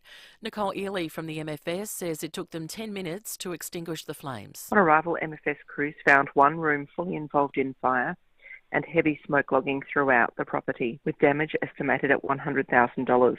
There are road closures in place as police and fire corps investigators look into how the blaze started. And there's been a fire at a southern suburbs service station. The car wash at the rear of the Morphett Vale Ampol went up in flames last night, leaving a $250,000 damage bill. A crash in the mid-north has killed an Elizabeth North man. Around 7 last night, emergency services were called to Naupa, where a four-wheel drive had crashed into a tree. The 63-year-old driver was the only person in the car.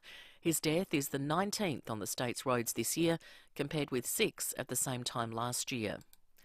A United Nations official says Syrians feel forgotten by the world following last week's earthquakes. The death toll from both Turkey and Syria has passed 33,000 and more than 5 million people have been left homeless. Angela Carney from the UN's Children Fund says people in the war-torn nation are desperate for more foreign aid. We had a lot of stuff pre-positioned because of the winter, but you can have warehouses full and in a day they empty because the needs are so great. For example, we had a lot of disposable diapers. I saw it in the warehouse, and once it got to Aleppo where I was, they went in a day. Up to 19,000 asylum seekers who arrived illegally in Australia more than a decade ago may be granted permanent residency. There's concern the move could spark an influx of new boat arrivals. The federal government argues people that arrived in Australia before Operation Sovereign Borders deserve some certainty. Independent Senator Jackie Lambie supports the move. I say if they're good citizens, they've already shown themselves or proven themselves, they are working, they're paying their taxes, then these are the people that we should be welcoming into this country so they can get on with their lives. And I can tell you, we've already seen out there, we don't have enough workers out there. Yep. 2 new Jetstar services to Bali will be based in Adelaide. The airline says a bigger plane, the A321neo, will be used, meaning more seats. The services will start July 21. Regional Australia will soon have improved internet access as the federal government upgrades the national broadband network. More than 1 million homes are currently connected to the outdated copper network. They'll be the first group to be hooked up to full fibre, giving them access to faster download speeds and more reliable connections. Communications Minister Michelle Rowland says more than half of the upgrades will be carried out in regional areas. We've got 660,000 premises that will be eligible for upgrades. And we'll be making more announcements in the near future as NBN designs the new suburbs that expansion will be occurring in.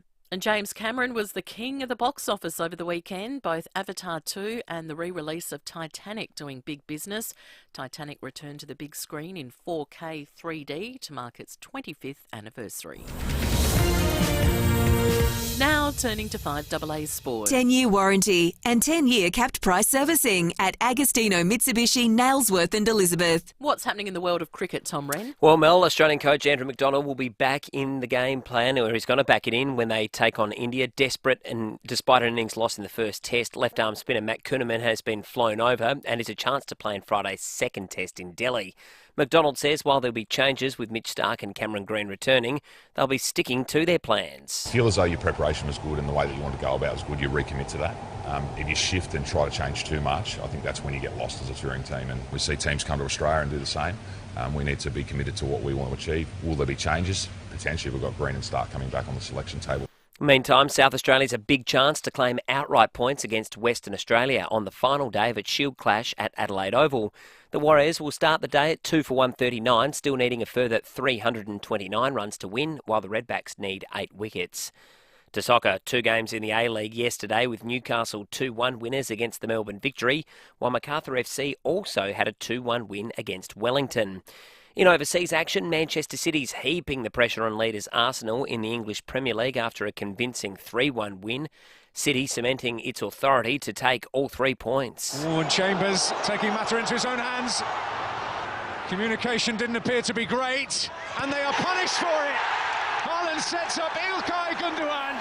Audio thanks to Optus, that win against Aston Villa. Manchester United also had a 2-0 win overnight against Leeds.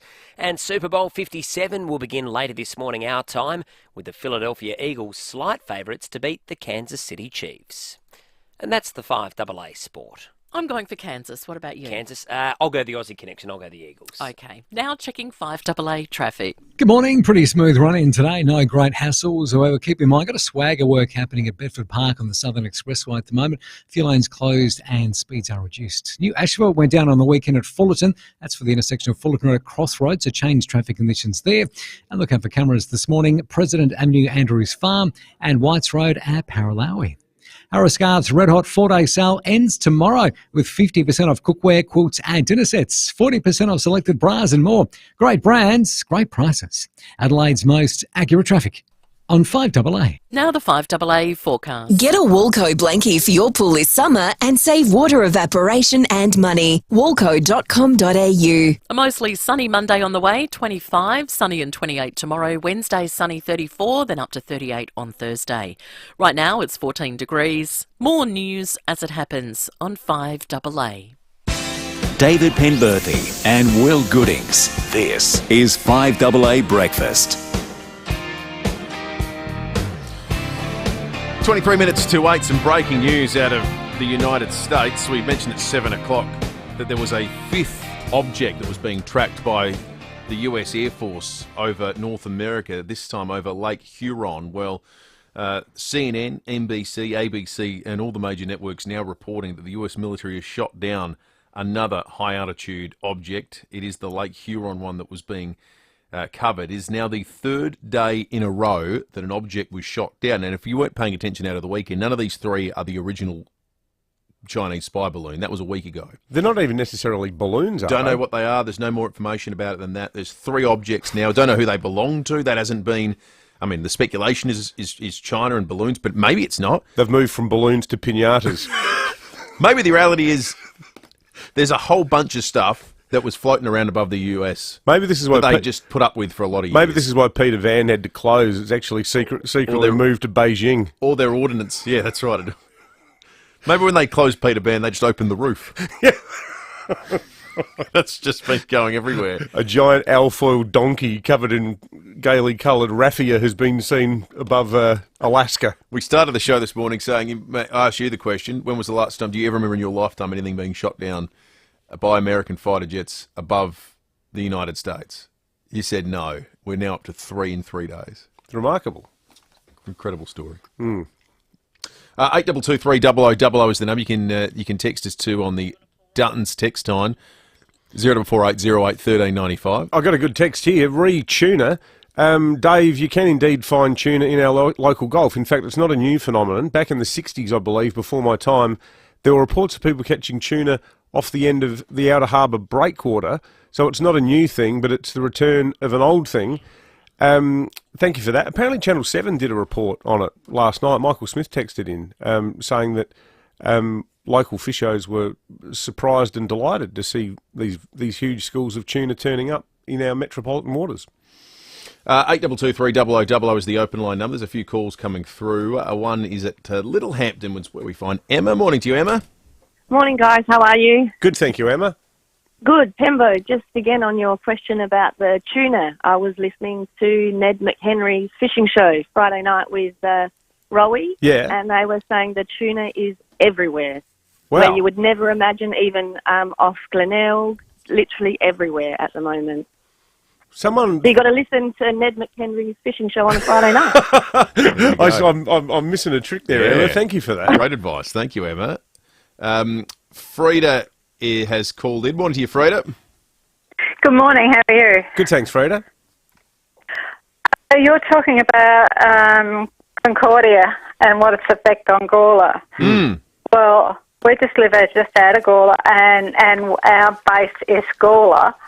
And Gawler is absolutely a nightmare going through the main street, because I've seen car doors being knocked off and stuff like that when we've been waiting at the bank. And it's a nightmare for people. And now that, sometimes they don't want they want less parking in the main street. That's causing old people trouble. But and also the fact is that the streets, the shops and shopping centres are so far apart between each other. It's not it's okay, we're used to it. But people coming in, they just want one-stop shop, and that's it. And also all the facilities that go with that. The sewerage and stuff like that has to go somewhere, and it all has to go out to Bolivar. Yeah. No, it's an excellent call, Frida. And look, it echoes the sentiments that are coming through very strongly from both ends of Adelaide, north and south, on the Dutton's text line. One here simply says Gawler is a nightmare. Another one here from Simon in Seaford. Selleck's Beach is currently on a community wastewater management system that's already over capacity. SA Water and Minister Close continue to refuse to put the good people of Selleck's on main septic. Well, I can attest to that because we've got a septic at our joint at Aldinga, as do all of the neighbours. And for all its beauty and natural wonders, the occasional, if the wind's blowing the wrong way, the whiffiness of the suburb at times is quite discernible. Simon concludes, if the state government do allow 1,700 homes, they must also take responsibility for wastewater. This is an issue, has been an issue. I can remember talking to Dan Creedon, the member for Cavell, about this, for people in the hills as well. And Ian in Morphett Vale makes that point. He says, if the government is going to go ahead with these new land releases, then we know that the model of what not to do is Mount Barker. We've got to put in the infrastructure first. Got to say, for the record, I'm totally in favour of what the government's doing on this. I think it's good, but the key issue, and when we get the Premier on next, we're going to really get into him, politely but respectfully on this, is are we, again, putting the cart before the horse? Because it always seems to be houses first and then infrastructure Worry about the stuff later. Second. You can't do that in Concordia because there's not a lot of houses there. 68 private dwellings in Concordia right now. Population of 153. Slating 10,000 dwellings to be there in this development. 153 to 10,000. 68, sorry. 68 dwellings to 10,000. 153 people to, That's a real standing start. 2.5 people is the average. The average dwelling contains 2.5 people in Concordia right now. You continue that and the population's going to go from 153 to 25,000. Alicia's called in. Morning, Alicia. Good morning, boys. Look, I'm calling about the old Metcash site in Kidman Park. Will, you should know this one. It's on the western suburb side of town. Yep. So when that went through initially, it was only going to be single-storey homes, and now there are 3, 4 and 5-storey townhouses going through with only one single row of family homes. Everything will be units. Findon Road already is absolutely chaos.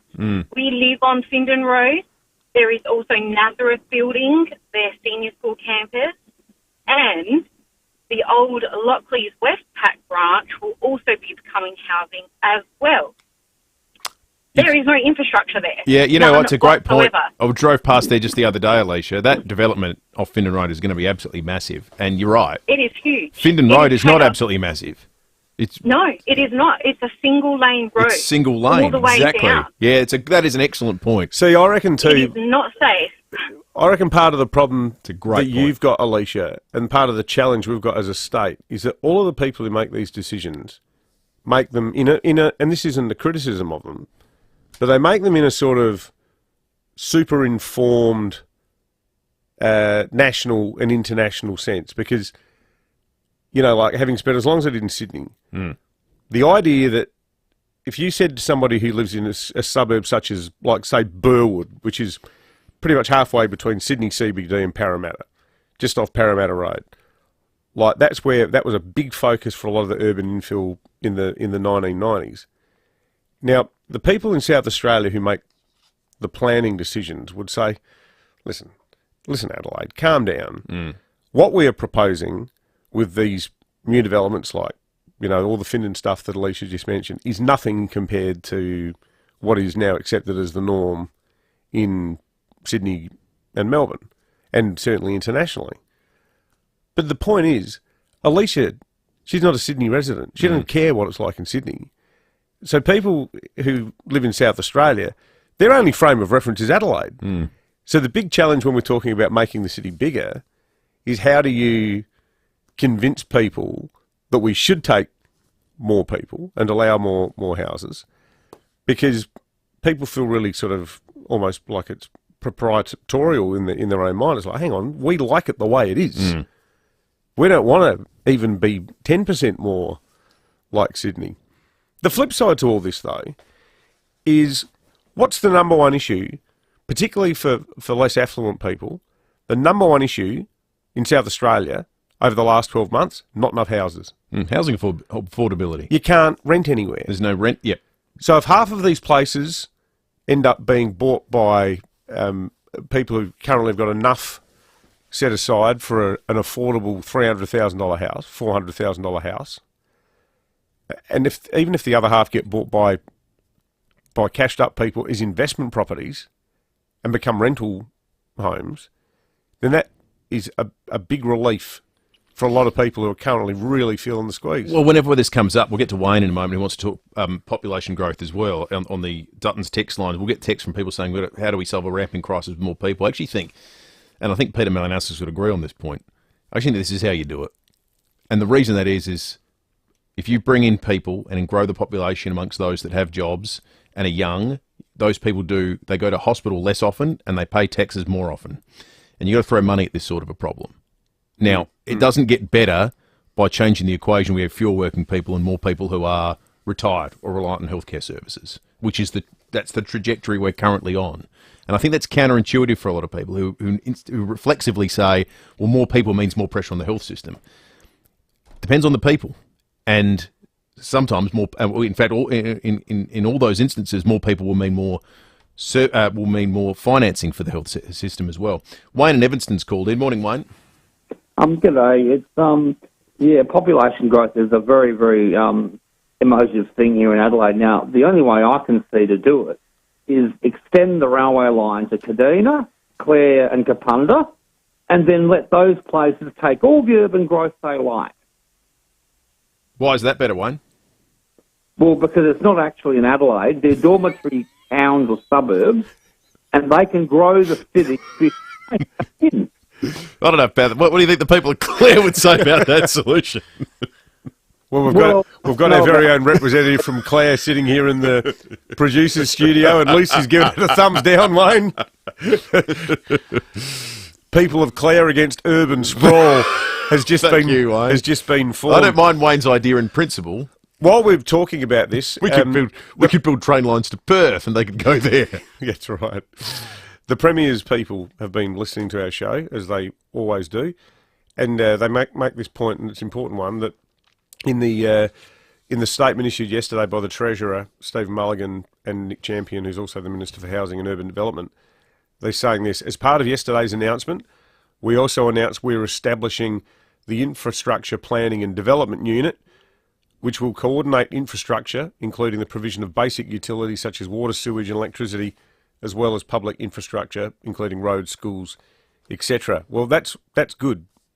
But, you know, through bitter experience, down south, up north, and particularly in the hills, the view, I reckon overwhelmingly from South Australia, is how quick's the planning going to be that the Planning and Development Unit does? Because history tells us it's never been quick enough. Keep your calls coming in, folks. Love to hear from you. 8223 0000. Text us on 0448 08 1395. We're going to check traffic and come back with what we think is a really good measure introduced by the state government regarding confiscating the licences of people convicted of being under the influences of drugs while driving. Thanks, Will. At Bedford Park, got a smash on the Southern Expressway. It's near Sturt Road. Got solid delays back to Seacombe Road at the moment.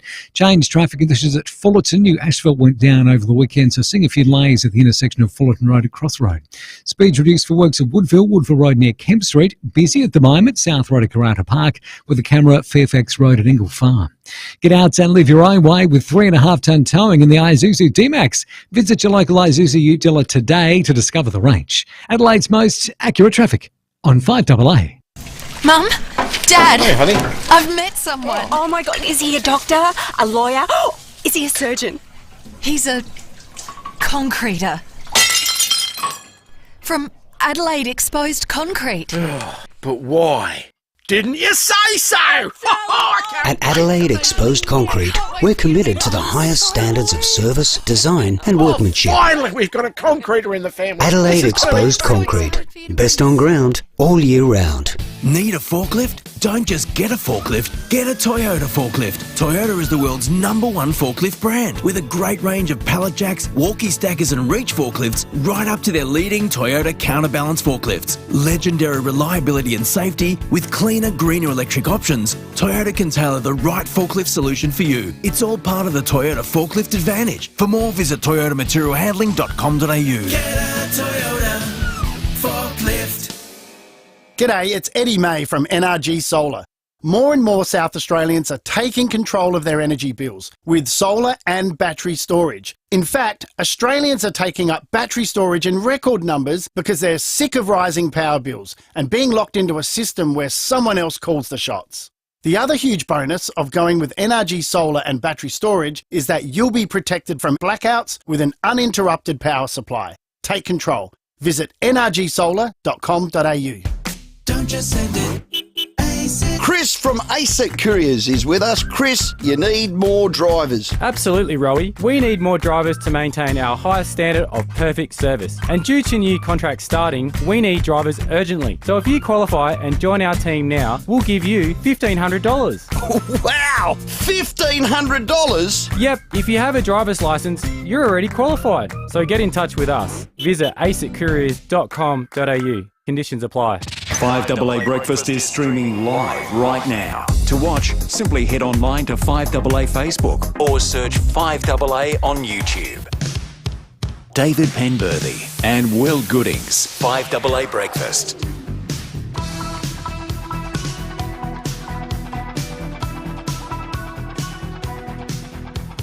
Eight minutes to 8.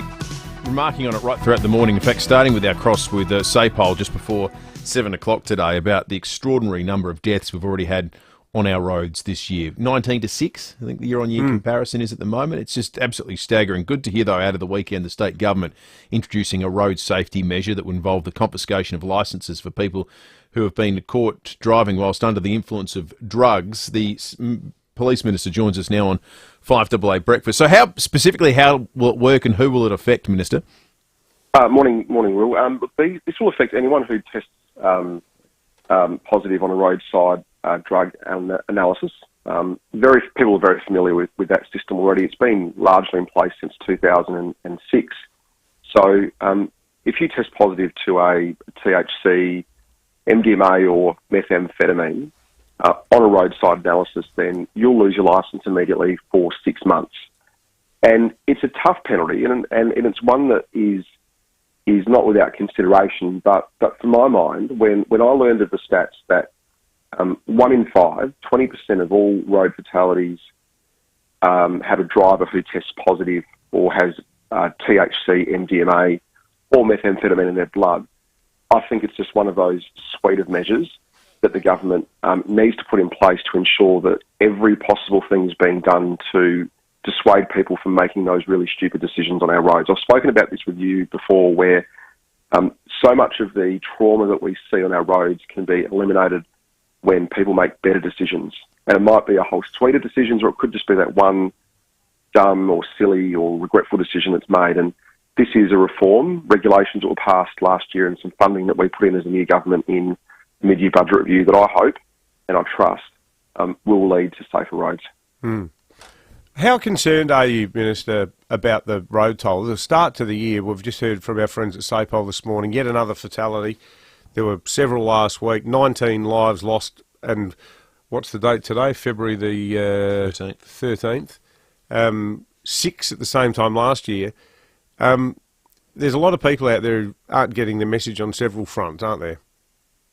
I think, David, any time we see any fatality, I think we have to accept as a community that is a fatality too many.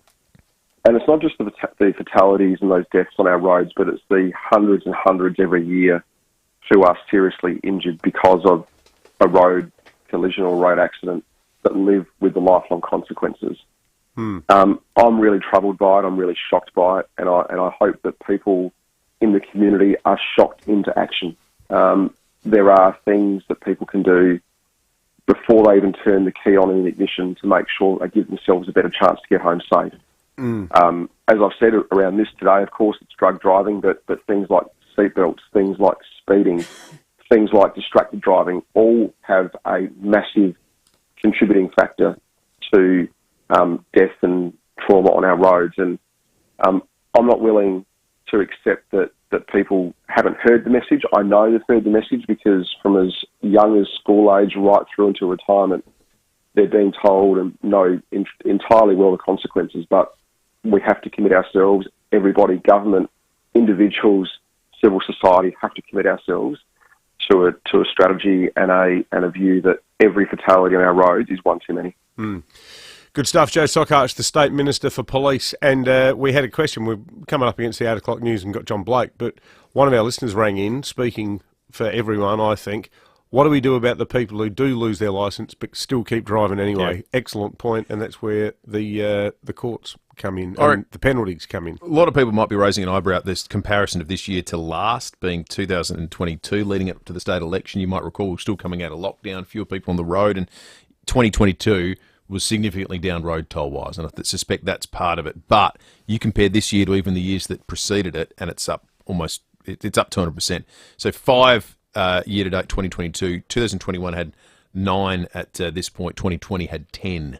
So all of those years, yes, a lot of that would be lockout affected, but it's as bad a year as we've had for a long, long time. It's time for John Blake, thanks to Aussie Fast Transport Solutions, interstate freight, distribution, warehousing and local Adelaide couriers. Call Aussie Fast on 13 13 64. At Home with David and Kate. Living at home with a great big family, a journalist and politician. Home with David and far round Chesterman and write another article. No need to shave. At Home with David and Kate. Hey, Kate. Is the popcorn done? Yeah, almost ready. Okay, where are the kids? They're on their way. Great. Oh, I love movie night. Yeah, we do too. Yeah. As long as we can hear the movie. What? As long as we can hear the movie. Not sure what you mean, but yeah, okay. Here they come. Yep, here they come. G'day, everybody. How's it going? Good, thanks, Daddy. Yeah. Chorizo. What movie are we going to watch? Well, I thought because Will and I got Lucy to watch Flying High at work the other day, we might watch Flying High. What's it about? Oh, it's really funny. It's about flying in an aeroplane. Doesn't sound very funny. No, it is. Quiet, everybody. It's starting. This is a great bit. Have a look at this bit. If you go to an American airport, they have these announcements over the loudspeaker system. And the red zone is for immediate loading and unloading of passengers only. There's no stopping in the white zone. Don't tell me which zone's for stopping and which zone is for loading. Listen, Betty, don't start up with your white zone shit again. So funny. Daddy, you swore. Yeah, swearing's okay if it's comedy. Is this a comedy? Of course it is. It's really funny. Didn't you think that was funny? Don't know, because we couldn't hear it. No, we couldn't hear it. Oh, all right. Well, let's watch something else then. Yeah, let's watch Toy Story. Yeah, Toy Story. Okay, a real classic, The Godfather. Watch this bit. You'll love this bit. I believe in America. America's made of my fortune. America's made my fortune. And I raised my daughter in the American fashion. I raised my daughter in the American fashion. I love that big close-up on his face. Daddy, please be quiet. Yeah, if you don't, we'll get Peter Clemenza to beat the crap out of you. All right, I suppose that's an offer I can't refuse. She stayed out late. At home with David and Kay. Lucy's movie re-education actually continues after 8 o'clock this morning. The movie bowl has been prepared. It'll be up to you to pick what she'll be watching from 8:30 today. 5AA News is coming up. That's next, along with Breaking at 8. And also, we're going to be talking a bit more about these housing developments that spoon so many texts on the Dutton's text line. Ranella Mazda 2022 plate clearance is on now. Incredible deals across the entire range. And vehicles in stock ready for immediate delivery. Get in quick and don't miss the 2022 plate clearance. Only at Ranella Mazda. LBD 322-736. Please don't hold this against me. But if buy urban bathrooms and kitchens is not your thing, well, that's that's okay. I mean, if people gushing over your new kitchen and bathroom means nothing to you, nothing at all, that's completely fine, I guess. But if you do appreciate millimetre-perfect craftsmanship and service of the highest standard, start here. Buyurban.com.au, Adelaide's home renovation experts. For more than 10 years, Brenton Raglas and Kate Collins have brought you all the big stories on 9 News. Online, on DAB Digital Radio and on 1395 AM. Talking Adelaide. This is Adelaide's 5AA. Mostly sunny, 25 today with the 8 o'clock news. I'm Mel Usher. You'll love it. Stunning new season outdoor furniture now in store at Vidula's Garden Centre, Gawler, opposite the racecourse. A suspicious fire has caused an estimated $100,000 damage to a home at Edwardstown. Around 5 this morning, crews were called to the blaze and took 10 minutes to extinguish the flames. Nicole Ely from the MFS says it happened in Emerald Street. MFS and SAPOL fire cause investigators are investigating the fire's cause this morning. A car wash has been destroyed in a $250,000 fire at Morphett Vale. Fire crews were called to the rear of the Ampol on Panalatinga Road just before 8 last night. Investigations are continuing. An Elizabeth North man has been killed in a crash in the state's mid-north. Emergency services were called to Naupaa last night, where a four-wheel drive had hit a tree. A 63-year-old man died at the scene. It's the 19th life lost on SA roads this year, compared to 6 at the same time a year ago. Well, the US military has shot down another unidentified object which had been flying near the nation's border with Canada. Officials say it was spotted above a lake in Michigan. Julie Serkin from MSNBC has more. It's the fourth one that the US has shot down since about a week ago when they first shot down the Chinese surveillance balloon, and there really are more questions here than answers. Courtney Cuby and I are able to report that this object was shot down and that there does not appear to be collateral damage and that they do expect to recover this object, whatever it was. Labor is being urged to release information suggesting illegal boat arrivals won't restart as a result of changing visa rules. Around 19,000 asylum seekers who are on a temporary protection visa will be made permanent Australian residents. These people were given a TPV more than a decade ago when Operation Sovereign Borders didn't exist. Shadow Immigration Minister Dan Tehan says the government risks dismantling what has since become a successful policy. So he should release the briefings that he's got from his department, from the Immigration Department, from intelligence agencies, saying that this decision, taking away this key plank of our Operation Sovereign Borders, won't lead to the boat starting again. Aboriginal communities will receive another $400 million to improve their water quality, housing and education services. Michael Packey reports. As the federal government continues to build the case for an Indigenous voice to Parliament, it's been criticised over a lack of practical solutions to help remote Aboriginal and Torres Strait Islander communities. $1.2 billion has already been allocated in the recent October budget. That'll now be topped up by $424 million. A portion of this new money will be used to build more housing to address overcrowding. There'll be extra cash to provide drinking water in some remote areas, making essential food more affordable and boost resources for distance learning. The death toll in Turkey and Syria has now passed 33,000. There's talk that figure could double, but there are still miracle stories emerging virtually a week after the quakes. A baby girl rescued alive after 150 hours. Now turning to 5AA Sport. 10-year warranty and 10-year capped price servicing at Agostino Mitsubishi, Nailsworth and Elizabeth. Here's Tom Wren. Thank you, Mel. Let's start with cricket. Australia could pull another selection bombshell for the second test against India, flying left-arm spinner Matthew Kuhnemann to Delhi. Selectors are under pressure after dropping South Aussie Travis Head from the first test. He's likely to return, as is all-rounder Cameron Green and quick Mitch Starc. Coach Andrew McDonald says Kuhnemann is every chance to play. He's a live chance to be able to play the next test match, there's no doubt about that. If we play three spinners, then we clearly want backup here and available in the squad, but that's the way that we go, and that's why we've got four spinners in the squad. Meantime, South Australia's a big chance to claim outright points in its Sheffield Shield clash against Western Australia at Adelaide Oval. With a day to play, the Warriors will resume at 2 for 139, needing another 329 runs to win, while the Redbacks need 8 wickets. To football, Adelaide's players will hit the training track this morning, with Jordan Dawson taking charge as captain. He's the club's 9th skipper and takes over from Rory Sloane, who stepped down over the weekend. 2 games in the English Premier League overnight. Manchester City now within 3 points of leaders Arsenal following a 3-1 win against Aston Villa.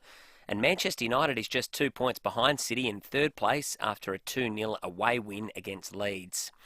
Aussies Jordan Mailata and Aaron Sipos will play for the Philadelphia Eagles against the Kansas City Chiefs in the Super Bowl later this morning. The Eagles will start that match as slight favourites. And it looks like it's a 2-horse race as we enter the closing stretch of the Phoenix Open. American Scotty Scheffler and Canadian Nick Taylor are in a share of the lead at 16 under with half a dozen holes to play. They're 3 shots clear of Jon Rahm. Jason Day is the best of the Aussies, 5 shots back in 6th spot. And that's the 5AA Sport. Now checking 5AA traffic. At Bedford Park, got a smash on the Southern Expressway. It's near Sturt Road with solid delays back past Seacombe Road. Expect delays if you're heading that way this morning.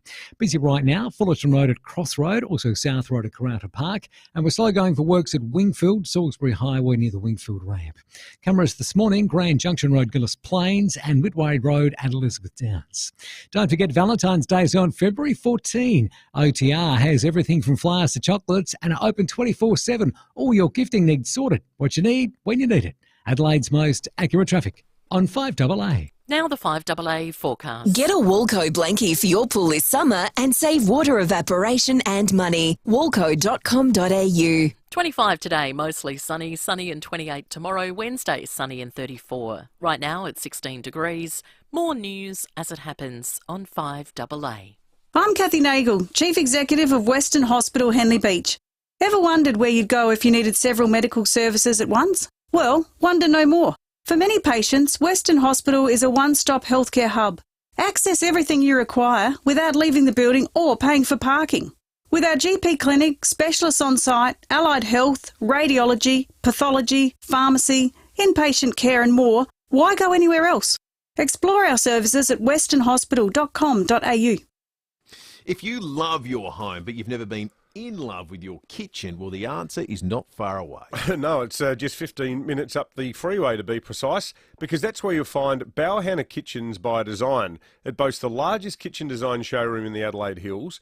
Plus, it's a family business with 35 years of experience, so they care about taking care of you. And their expertise goes further than kitchens. They can create laundries, linen cupboards, robes and vanities, plus all cabinet installations are backed by a 10-year warranty. These guys are terrific. Bauhanna Kitchens by Design. It's not too far to go to make your dream kitchen a reality. Check out their website, bauhannakitchens.com.au. If you want to build a new home, something that reflects you and your lifestyle, then you really need to speak with Beechwood Homes. And just so you know, they won't try and sell you a house plan. In fact, there's no house plans until you tell them what you want. So go for it. Start thinking of all the possibilities or get in touch with Beechwood Homes for a few thought starters. Life's good. It's even better in a Beechwood home. Google Beechwood Adelaide. David Penberthy and Will Goodings, 5AA Breakfast. 8 minutes after 8, breaking at 8 coming up in just a moment. We'll get you across some of the things going on around the world after 8, about 8:15ish this morning. Then at 8:20, Lucy's going to be in the studio for her listener-chosen movie re-education. We will be drawing from the movie bowl. and finding out what Lucy will be watching next. Do we have a genre yet, or no? That's what an actor. That's what's in the bowl. Oh, okay. Oh, so we don't know that until it's all revealed. No, that's what's in the bowl. Makes it even more exciting. Exactly right. And then after 8:30, we will of course go behind closed doors. But right now, it's time for Breaking in 8.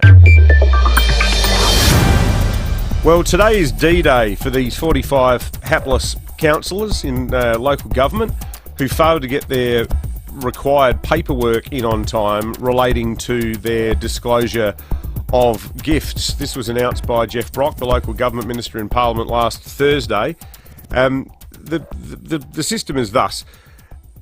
Under the old rules, these councillors had to disclose any gift that they had received which was valued at more than $500 to their council chief executive. So it's the chief executive that would sign off on it. It was changed in 2021 at the request of the LGA, where they now have to provide that information to the State Electoral Commission.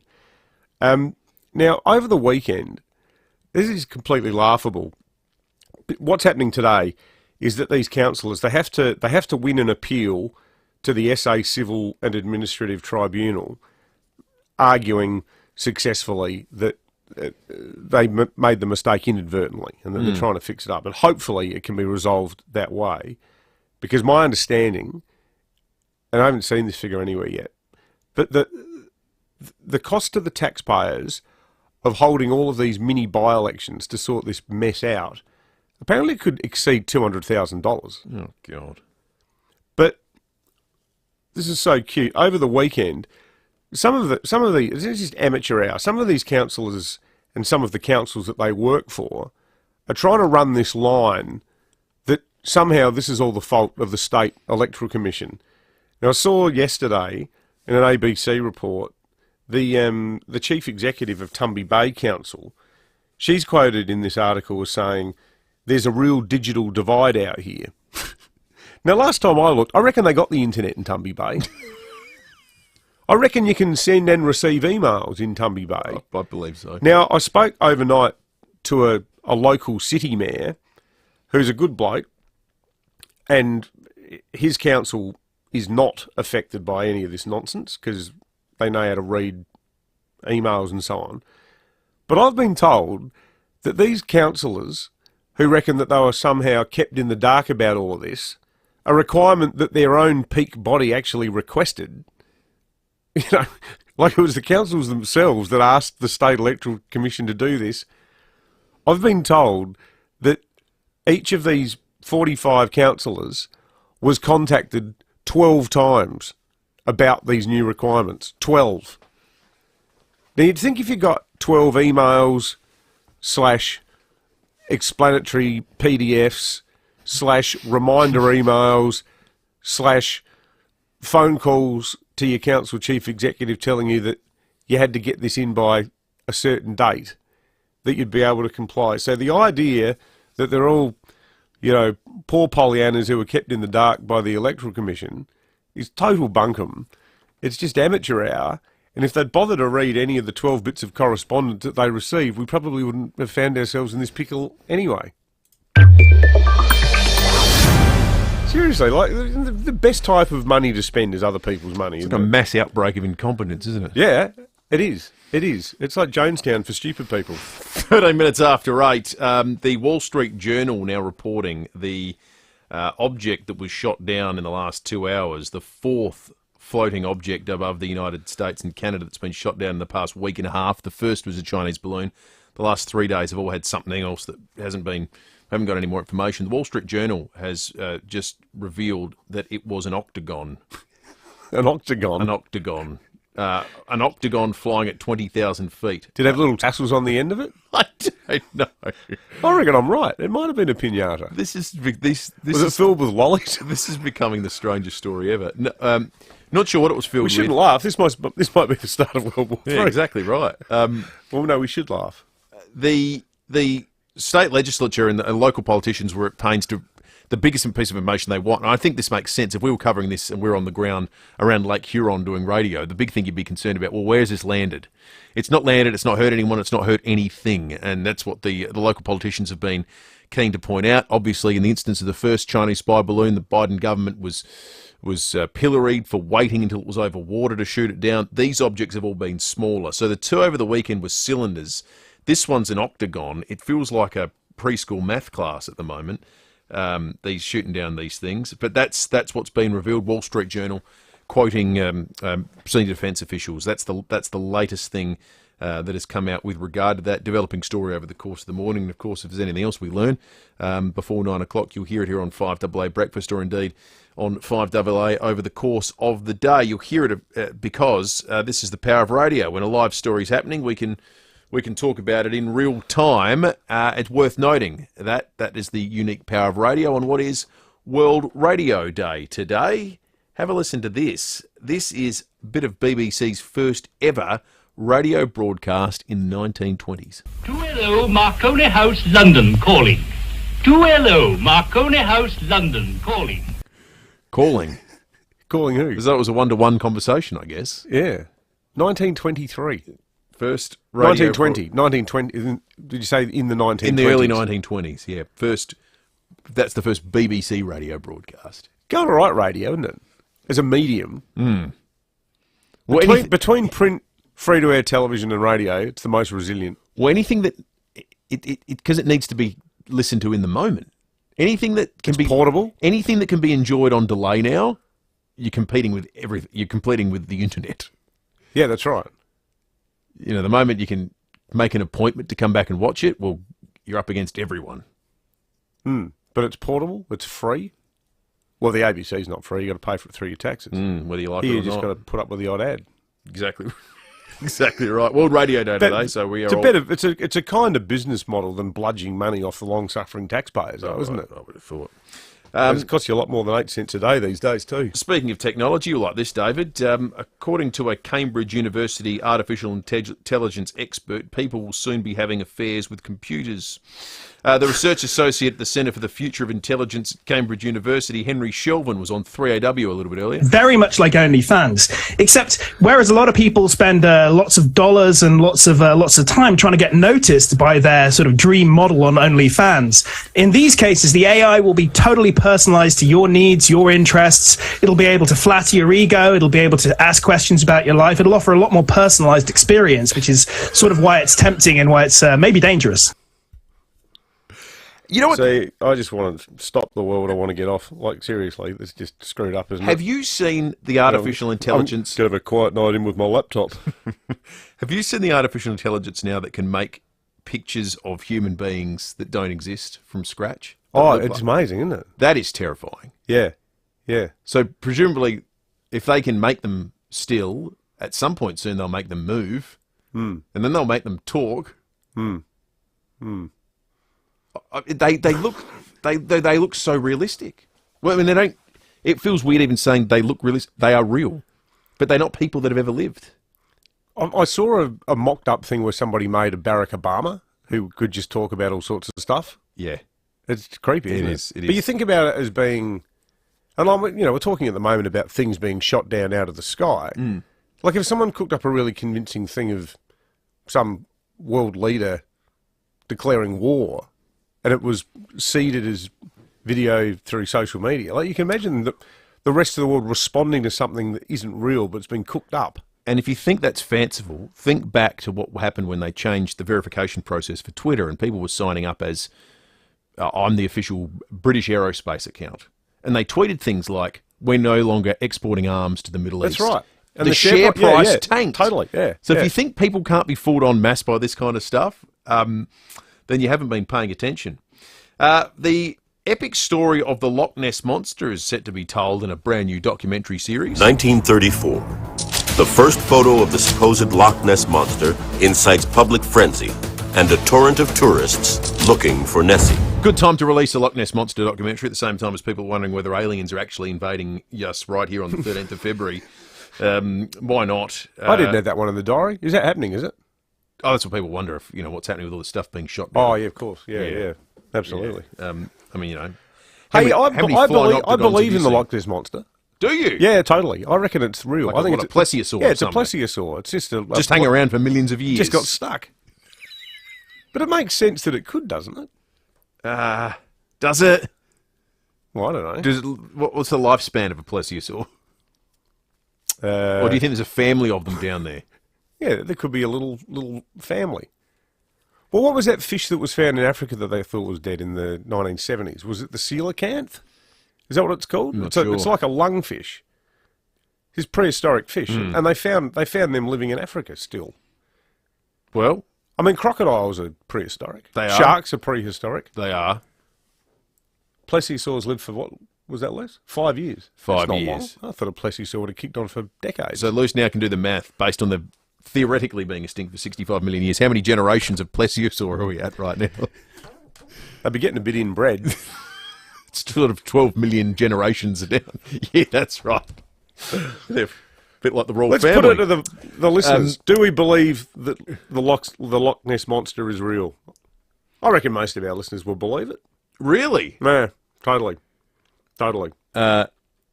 Okay, 20 minutes and let us know if you think what you think. Has anyone ever seen it? 8223000. Text us on 0480811395.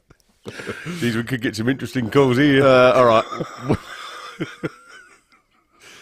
I don't know. Someone who's been up all night. I don't know. Hopefully not driving a motor vehicle. There was a gentler time when people believed in the Loch Ness Monster, not the microchipping of the population. I think that was the point at which conspiracy theory went from being benign and fun to a little bit weird and scary. Totally. Better to talk about the Loch Ness Monster I think than, so. The truth behind 9/11, for example.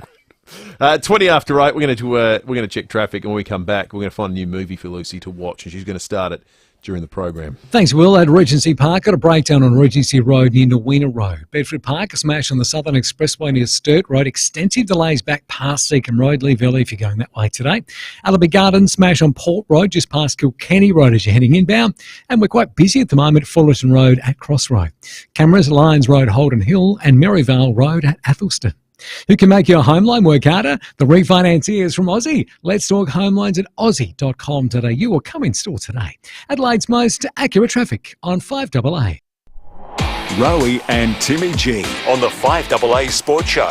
Timmy, we haven't recovered from the Travis Head non-selection. I haven't met one cricket lover that's remotely supporting of it. Now, what's this box? Hold that up in front of the Foodland live stream, please. The boys started this in breakfast, David and Will. Rowie and Timmy G. The George Bailey and Cricket Australia 5AA breakfast shoebox of rage. Now, I've read some of those notes, and they are so spot on. I agree with you. 4 p.m. weekdays on 5AA.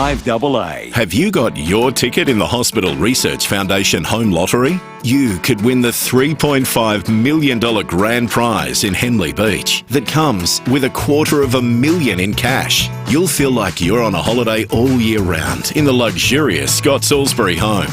Don't miss your chance to live mortgage-free by the beach. Join the fight. To see full lottery details and get your tickets, visit homelottery.com.au. Licence M14311. G'day, it's Eddie May here from NRG Solar. People buy a solar system to save money and do the right thing by the environment. So why would you buy a battery? Well, people buy a battery because they want independence from the grid. They don't want to be inconvenienced in the event of a blackout, and of course, protect themselves from future power rises. Now, electricity is going up, so whatever your needs are regarding solar and battery storage, you can rely on NRG Solar for the right solution. Visit nrgsolar.com.au. Building amazing homes is important to Beechwood Homes, and so is the environment. So when you build with Beechwood, you're building a better environment for our kids and grandkids. Here's why. Around 70% of scrap materials from every Beechwood home is recycled. Bricks, rubble, timber, gyprock and steel, none of it goes to landfill. It's all sorted and recycled. So life really is good. It's even better in a Beechwood home. Google Beechwood Adelaide today for a better future for all of us. Car, bus or truck window smashed, cracked, scratched or chipped? Call Complete Windscreens. For over 40 years, this family-owned SA company have given motorists a clear view of the road ahead with their 24-hour windscreen repair and replacement service. No one does it better than Hayden and Lindsay Dean at Complete Windscreens, which is the very reason you should tell your insurer you want Complete Windscreens on the job. You deserve the best, most reliable and cheapest. CompleteWindscreen.com.au. You can do just about anything online. Shop, meet new friends, watch reruns of your favourite TV shows or movies. But there's one thing you should never do online, and that's your will. From the simplest to the most complex wills and estate plans, Donlan Lawyers can answer your questions and help carry out your final wishes. For wills and estate planning, visit donlanlawyers.com. Hindmarsh Square, Adelaide, and Ocean Street, Victor Harbour. For more than 10 years, Brenton Raglas and Kate Collins have brought you all the big stories on 9 News. David Penberthy and Will Goodings. This is 5AA Breakfast.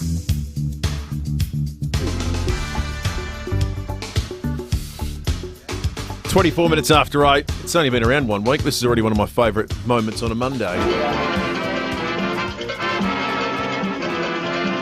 Lucy's movie Re-Education. We've got the movie bowl here, full of things like movie themes and generations, big names, you name it. It's in the movie bowl. In fact, if you're watching on the Foodland Supermarkets Facebook and YouTube live stream, you'll note two things. Lucy's in the studio and I'm holding a bowl that says rather handily on it, movie bowl. Morning to you, Luce. Morning. Let's draw the winning envelope, and All we right. want people to call in. So in these envelopes, there are genres with 2 films on there. We need people to vote. So 8223 0000. Get ready to vote for the movie that I'll be watching.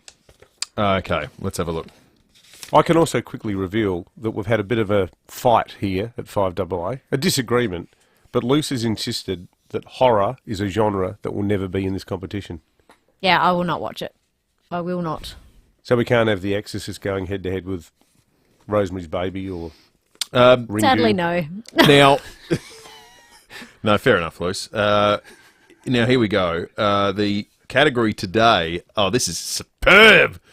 Humphrey Bogart films. Oh, wow. We're going back. The golden We're age. going back to the golden age of Uh, Hollywood. the category today that our listeners need to vote on is Casablanca or African Queen. Now, 822300, one of them is one of my all-time favourite films. 8223 0000. Now, Luce, everyone who has a vote today is in the running to win a prize. Fringe Festival is above us. Not above us. Upon Upon us. us. Sorry. Might be, and it might be about to be shot down.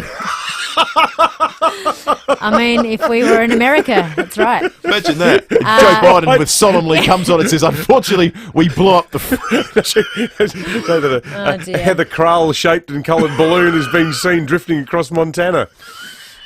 Good morning, Heather, if you're listening, mate. We'll have her in the studio soon. Yeah, sorry, Heather, we are pumped for Fringe season, but we have tickets today. I think it's called Silence. So for one of our callers today, you'll Excellent. be off to the Fringe. It's just someone who calls in and votes whether you want Lucy to watch African Queen or Casablanca. Who's keeping tallies, Dave? I will. I'm the David's- counter. He's the counter man. Let's go to Julie in North Adelaide. Morning, Julie. Good morning. African Queen, thank you. Okay, thank you, Julie. African Queen. Scott and Glenunga, good morning. Good morning, boys. I think Casablanca will be more popular, but I'll put in a vote for African Queen. Okay, early running, African Queen. Let's go to Annette. Good morning. Yeah, good morning, guys. African Queen all over. Got the gorgeous Catherine Hepburn in it as well. African Queen out to an early lead here. Okay, let's go to Kathy. Hi, African Queen, thanks. African Queen. Terrific. It's a terrific film. Roy, good morning. I tell you what, Casablanca brings a tear to my eye every time I see it. Yep, absolutely. Roy, thank you. Jerry, good morning. Oh, good morning. Casablanca, round up the usual suspects. Round up the just one of the great lines. So many great lines in film. Margaret and Parafield, good morning. Good morning. I'm going for African Queen. They're both my favourite actors ever. Okay. Oh, it's getting really close now. No, it's not. It's 5-2 in favour Oh, of the sorry. African How many Queen. votes do we take? We just keep going till they stop. Okay, John, good morning. Yeah, how are you? I'm from Salisbury Heights. I'm going for African Queen. Thank you, John. And Andy and Sandy and Littlehampton, good morning. Oh, it's got to be African Queen because it's got the Queen in it. Thank you, Sandy. And Diane in the Barossa Valley. African Queen. I think African Queen. Stop the fight. Stop the fight. I'm stunned. 8-2. African Queen. How can we not get Lucy to watch Casablanca? I don't know what I meant when I said it's close. It was never close. It was always going to be African Queen, wasn't it? I really like... going to be a Monty for Casablanca. I've seen African Queen once or twice. Liked it. Casablanca I've probably seen 15 times. An all-time favourite. Anyway, I'm shocked. Now, I'm I've got shocked. a confession, mate. I've never seen Casablanca. Haven't you? Never seen it. I've seen the African Queen. I love the African Queen. African Queen's great. I love Catherine Hepburn. She's my favourite film of all time. Guess who's coming? Bogart, sensational. Didn't have a great range, Bogart, but what he did exceptionally well. African Queen is the name Kane of the boat, Mutiny? isn't it? I love Kane Mutiny that's as well. a good movie. That's great. Yeah. He's good in Kane Mutiny. 8-2. The African Queen in an absolute shellacking. And Jerry, we're going to send you off to the Fringe because you, whilst we're on the losing side, provided a quote, and it's one of my all-time favourite quotes, and that's good enough. As is this one. He's looking at you, kid. Which is unfortunately a quote that Lucy will never be able to put in context now. But anyway, African Queen. We're looking forward to getting Lucy's thoughts on that very, very shortly. The excellent show was Silence at the Fringe, which you can get along and see. The Silence Festival will transform Elder Park over the opening weekend of the Fringe. It's unlike anything that we've seen before. Direct from France. A night out, including musicians, percussion, and fireworks. How about that? Jerry's off with 3 friends. February 17th, the 17th of February, so end of this week. The Australian premiere of French percussion and music maestros Silence, performing with sensational fireworks, wicked pyrotechnics as the sun sets over the Torrens. The Southern Volkswagen 22 plate clearance is on now. Incredible deals across the range. And vehicles in stock ready for immediate delivery. Get in quick and don't miss the 22 plate clearance. Only at Southern Volkswagen. LVD 152780. 5AA Breakfast is streaming live right now. To watch, simply head online to 5AA Facebook or search 5AA on YouTube. This is Adelaide's 5AA. Mostly sunny and 25 today with the 8:30 news. I'm Mel Usher. You'll love it. Stunning new season outdoor furniture now in store at Vidula's Garden Centre, Gawler, opposite the racecourse. Police are at the scene of an early morning house fire at Edwardstown. Senior Constable Kylie Simpson says the blaze is being treated as tragic and suspicious. We were called to a home on Emerald Street at Edwardstown about 5 o'clock this morning. Police were an emergency service called there after reports of a fire. So the fire has been extinguished. The damage bill has been put at $100,000. The state road toll for the year has risen to 19. It follows a crash at Naupa in the mid-north last night. A four-wheel drive went into a tree. A 63-year-old man from Elizabeth North died at the scene. The US military has shot down a 4th flying object in North American airspace, this time over Michigan near the Canadian border. Meantime, astronomers say a Chinese satellite was caught on video last month, beaming down green lasers over the Hawaiian Islands. The death toll continues to grow in Turkey and Syria. More than 34,000 are now confirmed dead following last week's quakes.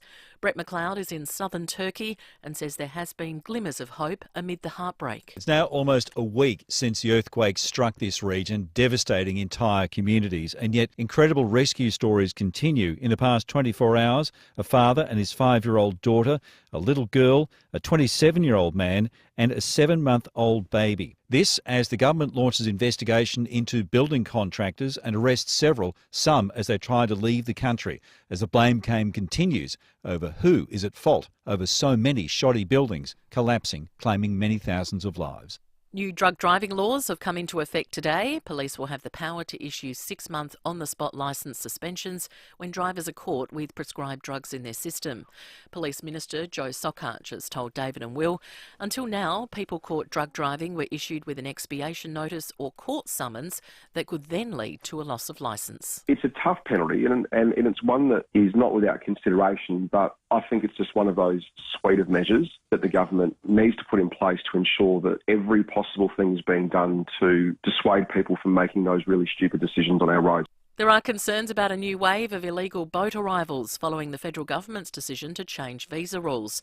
Michael Packey has the story. About 19,000 asylum seekers who reached Australia by boat more than a decade ago will now be granted permanent residency. Labor is fulfilling an election promise to take them off temporary protection visas, arguing the group deserves certainty. Independent Senator Jackie Lambie says it's the right call. Let's just get on with it and get them ticked off so they can get on with their lives. But the opposition's Karen Andrews argues the government's move effectively dismantles Operation Sovereign Borders and could spark an increase in illegal boat arrivals. This will enliven opportunities for people smugglers. Labor says Australia's border policy remains intact. Now turning to 5AA Sport. 10-year warranty and 10-year capped price servicing at Agostino Mitsubishi, Nailsworth and Elizabeth. It's over to Tom Wren. Thank you, Mel. Former Australian fast bowler Mitchell Johnson has called for Dave Warner to be dropped for the second test against India. Warner's passed 50 just once in his past 14 test innings. Well, two Aussies are ready to suit up and take to the field when Kansas City runs on against Philadelphia in the Super Bowl this morning. Former St Kilda player Aaron Sipos has been cleared to play after recovering from an injury. He'll join fellow Aussie Jordan Mailata, who swapped the NRL for the NFL's Philadelphia Eagles colours.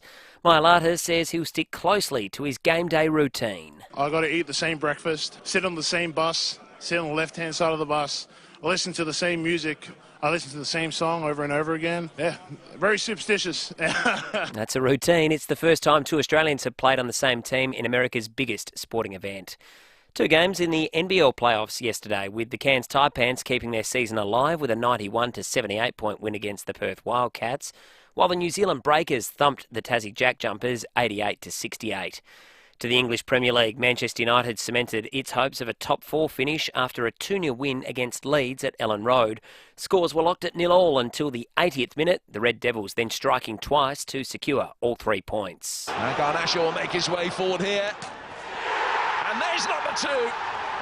It's 2 in 5 minutes for Manchester United. That will be job done. Yeah, audio thanks to Optus. Bitter rivals Manchester City also recorded a 3-1 win against Aston Villa to move within 3 points of leaders Arsenal. And that's the 5AA Sport. Now checking 5AA traffic. At Penfield, got a car and truck crash on Andrews Road at Penfield Road. Regency Park, a breakdown on Regency Road near Nowina Road causing few delays. Bedford Park, massive delays there after an earlier smash. It's on the Southern Expressway near Sturt Road with delays back past Seacombe Road. Leave early if you've got to head that way. Busy right now, Goodwood Road to Victoria Street with a camera Midway Road at Elizabeth Downs. Foxtel's summer sale is on now. Get drama, movies, sports and Netflix all in one place. Search Foxtel or call 131 787. New customers only. Offer ends February 15. Adelaide's most accurate traffic on 5AA. Now the 5AA forecast. Get a Walco blankie for your pool this summer and save water evaporation and money. Walco.com.au. 25 for your Monday, mostly sunny and 28 tomorrow. Wednesday, sunny up to 34 and 38 on Thursday. Right now it's 16 degrees. More news as it happens on 5AA. At Bob Burns Blinds, you get more. More choice, more style, more service. And for a limited time, even more savings. Right now, the more curtains and blinds you buy, the more discount you'll receive at Bob Burns Blinds. Quick installation, high quality materials, an extensive product range, and first-rate service. That's gotta leave you feeling more-ish. Don't wait. Buy more, save more. Right now at Bob Burns Blinds. Book your free measure and quote today at bobburnsblinds.com.au. Conditions apply. Now, it's never too hard to imagine having the perfect bathroom at home. Well, it is at my place. But what does it really cost? Well, that's one of the great things about Bioban bathrooms and kitchens. When they renovate a bathroom, they do it to suit your budget. In fact, David Cox and the incredible team at Bioban can show you how to do a lot more with less. They plan every detail, and it means you'll know exactly how much it will cost and what the outcome will be. And look, it's value for money because your bathroom, it's without doubt one of the most important rooms in your house. Plus, it's an investment too.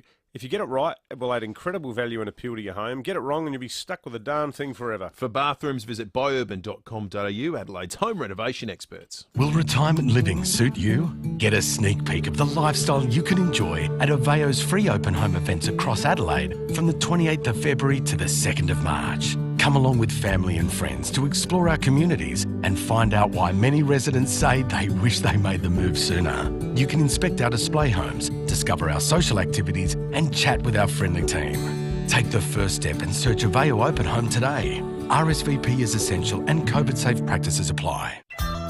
David Penberthy and Will Goodings. This is 5AA Breakfast. 22 minutes to 9, behind closed doors is not too far away. We'll get some more of your contributions on the Dutton's text line as well. But the biggest driver of calls and texts of the program this morning has been with regard to the plan announced over the weekend that amounts to the single largest release of residential land in the state's history. At least the state government is saying 23,700 extra homes that will be delivered in 4 separate land parcels, including Dry Creek, Concordia, Hackham and Sellex Beach, the first 2 being 10,000 homes each, the latter 2 being smaller, 2,000 homes at Hackham, 1,700 at Sellex Beach. Enjoying your contributions to this debate this morning, folks, so keep them coming through on 8223 0000. In the meantime, a couple of people we wanted to talk to about it to get some further perspective. Pat Geraci is from the Urban Development Institute of Australia here in South Australia, and Bruce Gittay, the Executive Director of the Property Council here as well. Let's start with you, Pat. Good morning. Good morning.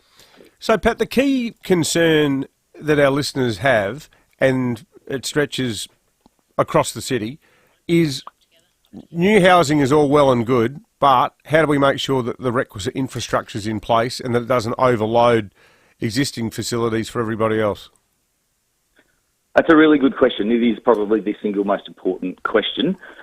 I guess the benefit of what we've seen over the weekend is they're really, really large developments. So for example, with Concordia, it's 10,000 houses. Now, we do what was called a master plan when you do a development like that. That basically means that you will have an activity centre. You probably have more than one, maybe 2, 3. Well, I'm not sure exactly what it will be, but an activity centre means that in the whole master plan of the development, you will actually provide for some commercial facilities, some retail facilities. You'll have dedicated area that has the capacity to do the childcare, to do the doctor's surgery and a whole range of stuff.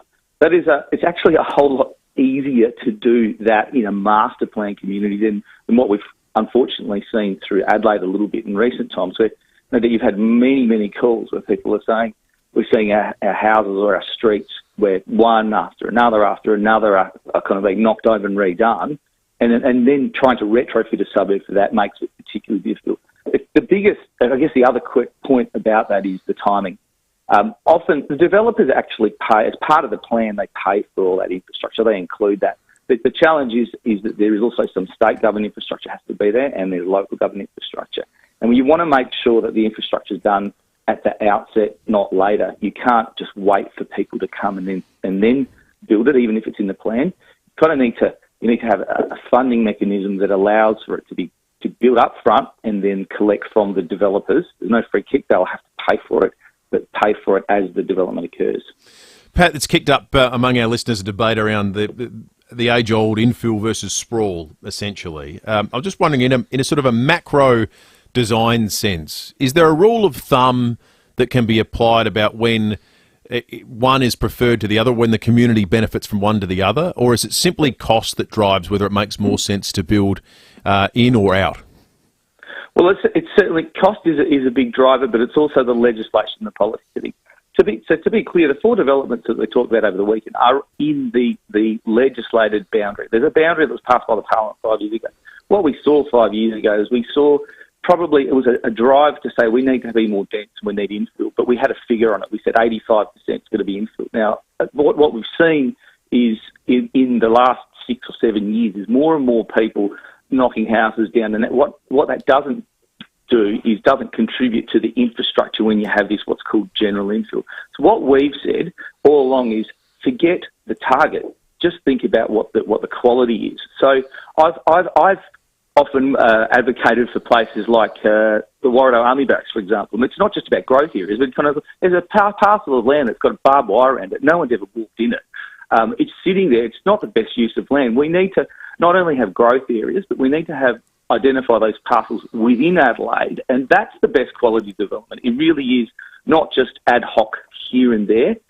We need to just raise the bar and actually have a combination of the infill development. Some in the CBD as well, that's really important. We need to make sure that we've got a vibrant CBD, but it's about the quality, and we just need to raise the bar on that rather than just rely on. And unfortunately, the government, it was 2021, there was a report that said 68,000 houses across Adelaide are going to be knocked down and rebuilt. And that's when we said, you can't just rely on suburbs being demolished and rebuilt. That's not going to increase the amenity in the area. It's going to put pressure on infrastructure. We'll jump over now to you, Bruce Gite, who only recently was appointed the Executive Director of the Property Council.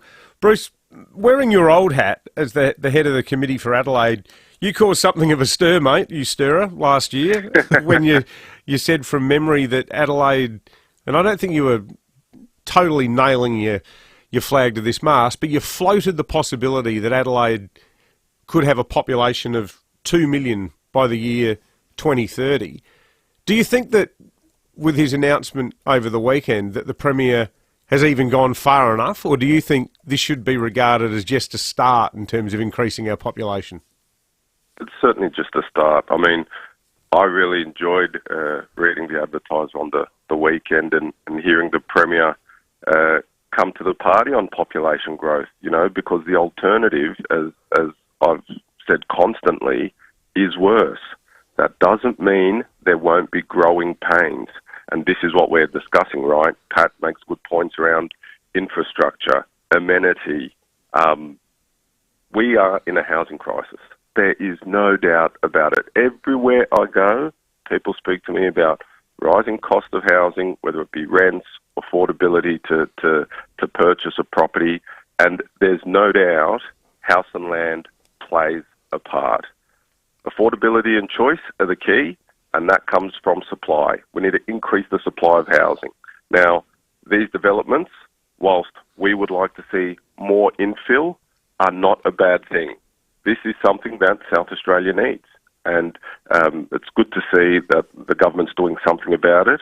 We'd like to see this same leadership shown with infill developments as well, because these 4 releases of land aren't going to fix the problem. They'll go away to fixing the problem as long as they're connected to infrastructure services and where the jobs are. So that's also why infill's important. We know there's a lot of jobs in and around the metropolitan Adelaide, but that doesn't mean it doesn't come with challenges. Number one, infrastructure keeping up with the increased demand on it. Bruce, is there a broader point to be made here too about the support that the construction industry is going to need over the coming years, especially in South Australia, if not across the country, with credit now tighter?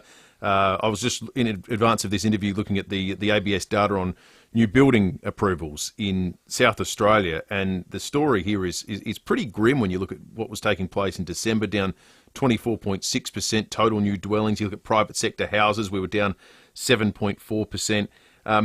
Is this the start of what the construction industry is going to need in terms of support over the next couple of years, do you think?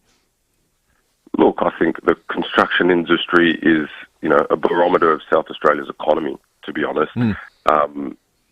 The biggest employer. It touches so many people, whether it's the house you live in, and I know we're talking about residential, but it's also the construction industry that builds your childcare centres, builds your hospitals. You want to merge a university, I dare say construction is going to be a big part of that. So, look, I think looking at the numbers in the last year or two is challenging, only because, as we all know, the last couple of years has been an astronomical boom in construction through, some of the government packages, etc., that were released in order to boost the economy. We had COVID, the world was going to end, etc. So maybe a normalisation, you could say, something that goes a bit back to trend, but definitely there's some headwinds on the horizon when you look at the inflation and rising interest rates, and it looks like they might go a whole lot higher. So there's definitely some clouds on the horizon, but skill shortages, we can't ignore them either. Yeah. So who's going to build the houses, etc. So look, it's good for the economy. There's no doubt about that.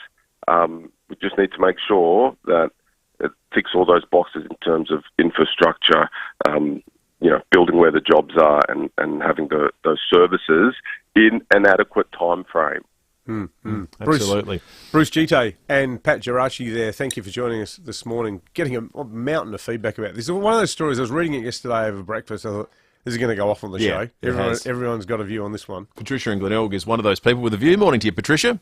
Yeah, hi guys. My thought is, and I understand what people are talking about out in the outer areas, but and Gawler, I was listening to that with interest. But I live in Glenelg and often have coffee on Jetty Road at Brighton. So if I'm navigating my way from here to there, if I'm driving, every house that's pulled down in that Somerton Park, Glenelg South, Brighton area, every house that's pulled down, at least 2, if not 3 units are built on their block. They don't all have enough car parking on site for all of that. Then you've got a couple of aged care facilities, and you've got a childcare centre, etc. So when you're driving down those streets, and all of this extra, the roads have not been widened. And I'm talking about all those streets that run off King George Avenue, Harrow Road, yada, yada, all the way through down to Jetty Road at Brighton. Those streets haven't been widened, but the number of people living on those streets has probably doubled, if not tripled. Every car, and I'm not beating up on SUV vehicles because I understand families need them, but every car that's parked along the street is a larger car than used to be. And when you're driving down, so there's cars always parked on both sides of the street, more people coming out of drives, etc. And when you're trying to drive down, let's say from King George Avenue to the Esplanade, if there's a car coming towards you, it's like high noon, where which one's going to give in first. So then, somebody might have to pull into somebody's drive. It's just getting a nightmare, absolute. And then a kid pulls out on a bike going to Brighton High or something, and you nearly have a heart failure because you didn't see that kid because they're pulling out. And I think that is a real drama that's going on. The roads are not getting wide. The roads are the same. I mean, all right, they're working on South Road. I've got a bit of a philosophy about South Road. It's been happening since, I was probably in my 30s. Now I'm now in my 80s. And I often wonder whether I'll die before I see South Road. I don't know. It's like the Sydney Harbour Bridge, I think. I don't know if your grandchildren are going to get to see the Castle Plaza bit fixed. Pat's right about that part of Adelaide, though, too, because I know you just try to always feel for those sort of cafes on Broadway down that way, which is a magnificent spot. But good luck. Do you want to park nearby to go and have a coffee in the morning? Well, yeah. You got to factor a walk in sometimes. Not always, but sometimes, because she's right. There's many more people, many more cars, and not many more parking spots. The street where I grew up was, as a kid, Egan Crescent, Mitchell Park. I reckon when I lived there were probably 22, 24 houses in the street. Last time I drove down it wasn't long after Uncle Bill died, and the big corner block he lived on in his big old house, it was probably on about a 700 square metre block, maybe 800. There's now 3 townhouses there. The number of dwellings in that, and that's just a little bog standard suburban Adelaide street, but the number of houses in that street has at least doubled in a generation. It's had some great contributions via 8223 0000 and the Dutton's text line, indeed too, on the Foodland Supermarkets Facebook and YouTube live stream. Thank you for those. We're going to check traffic and come back with Behind Closed Doors next. At Penfield, got a car and truck smash this morning. Andrews Road at Penfield Road. Regency Park, got a breakdown there. It's Regency Road near Nowina Road, while at Bedford Park, extensive delays after an earlier smash. It's on the Southern Expressway near Sturt Road, but delays back past Seacombe Road. Leave early if you're heading that way. Busy right now, North Terrace at Hackney Road with cameras Ballou Street, Engle Farm, and Glenburn Road at Hectorville. Looking for a business loan? NAB lends more than money for your business. Search NAB Business Lending to find out more today. T's and C's and lending criteria apply. Adelaide's most accurate traffic on 5AA. New drug driving laws come into effect today, in which drivers will lose their licences on the spot in a positive roadside test. We'll talk with a lawyer today who believes the legislation is flawed and some people will be penalised unfairly. I'm Matthew Pantelis. Look forward to your company from 9 on 5AA Mornings.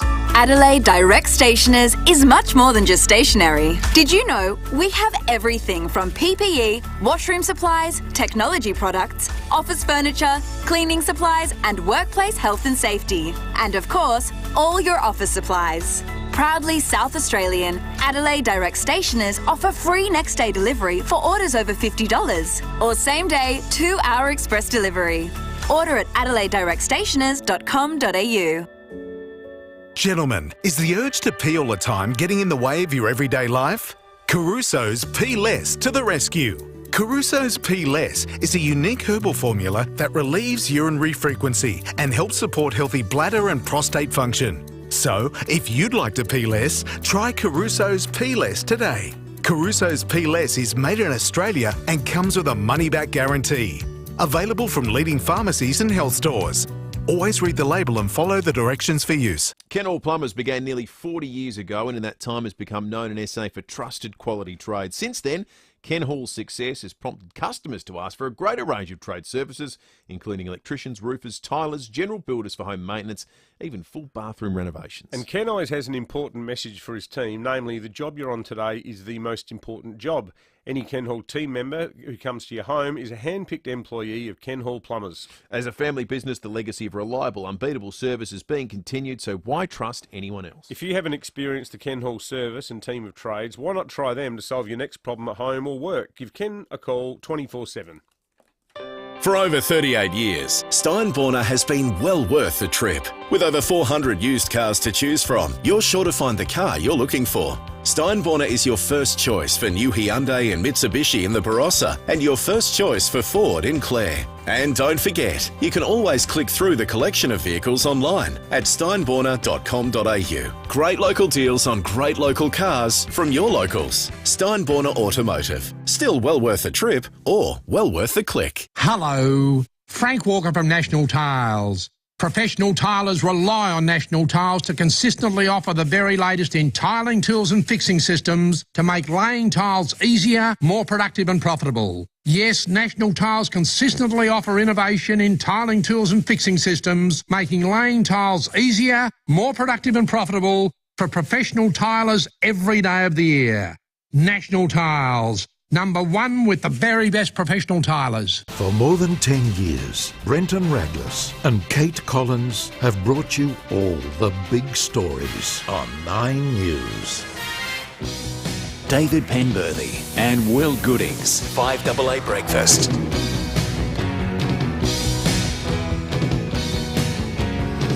Four to 9 behind closed doors in a moment. Lucy's with us. Morning, Luce. Hello, guys. There is huge traffic gridlock at the moment along King William Street. There is crane work happening right in the middle of the city. Traffic gridlock out to Prospect. If you are heading into the city, please avoid King William Street. Crane work is holding everything up. We've had several calls this morning. The other roads adjacent, parallel and perpendicular to King William Street, also gridlocked due to the hold-ups. Perpendicular and parallel, if you must.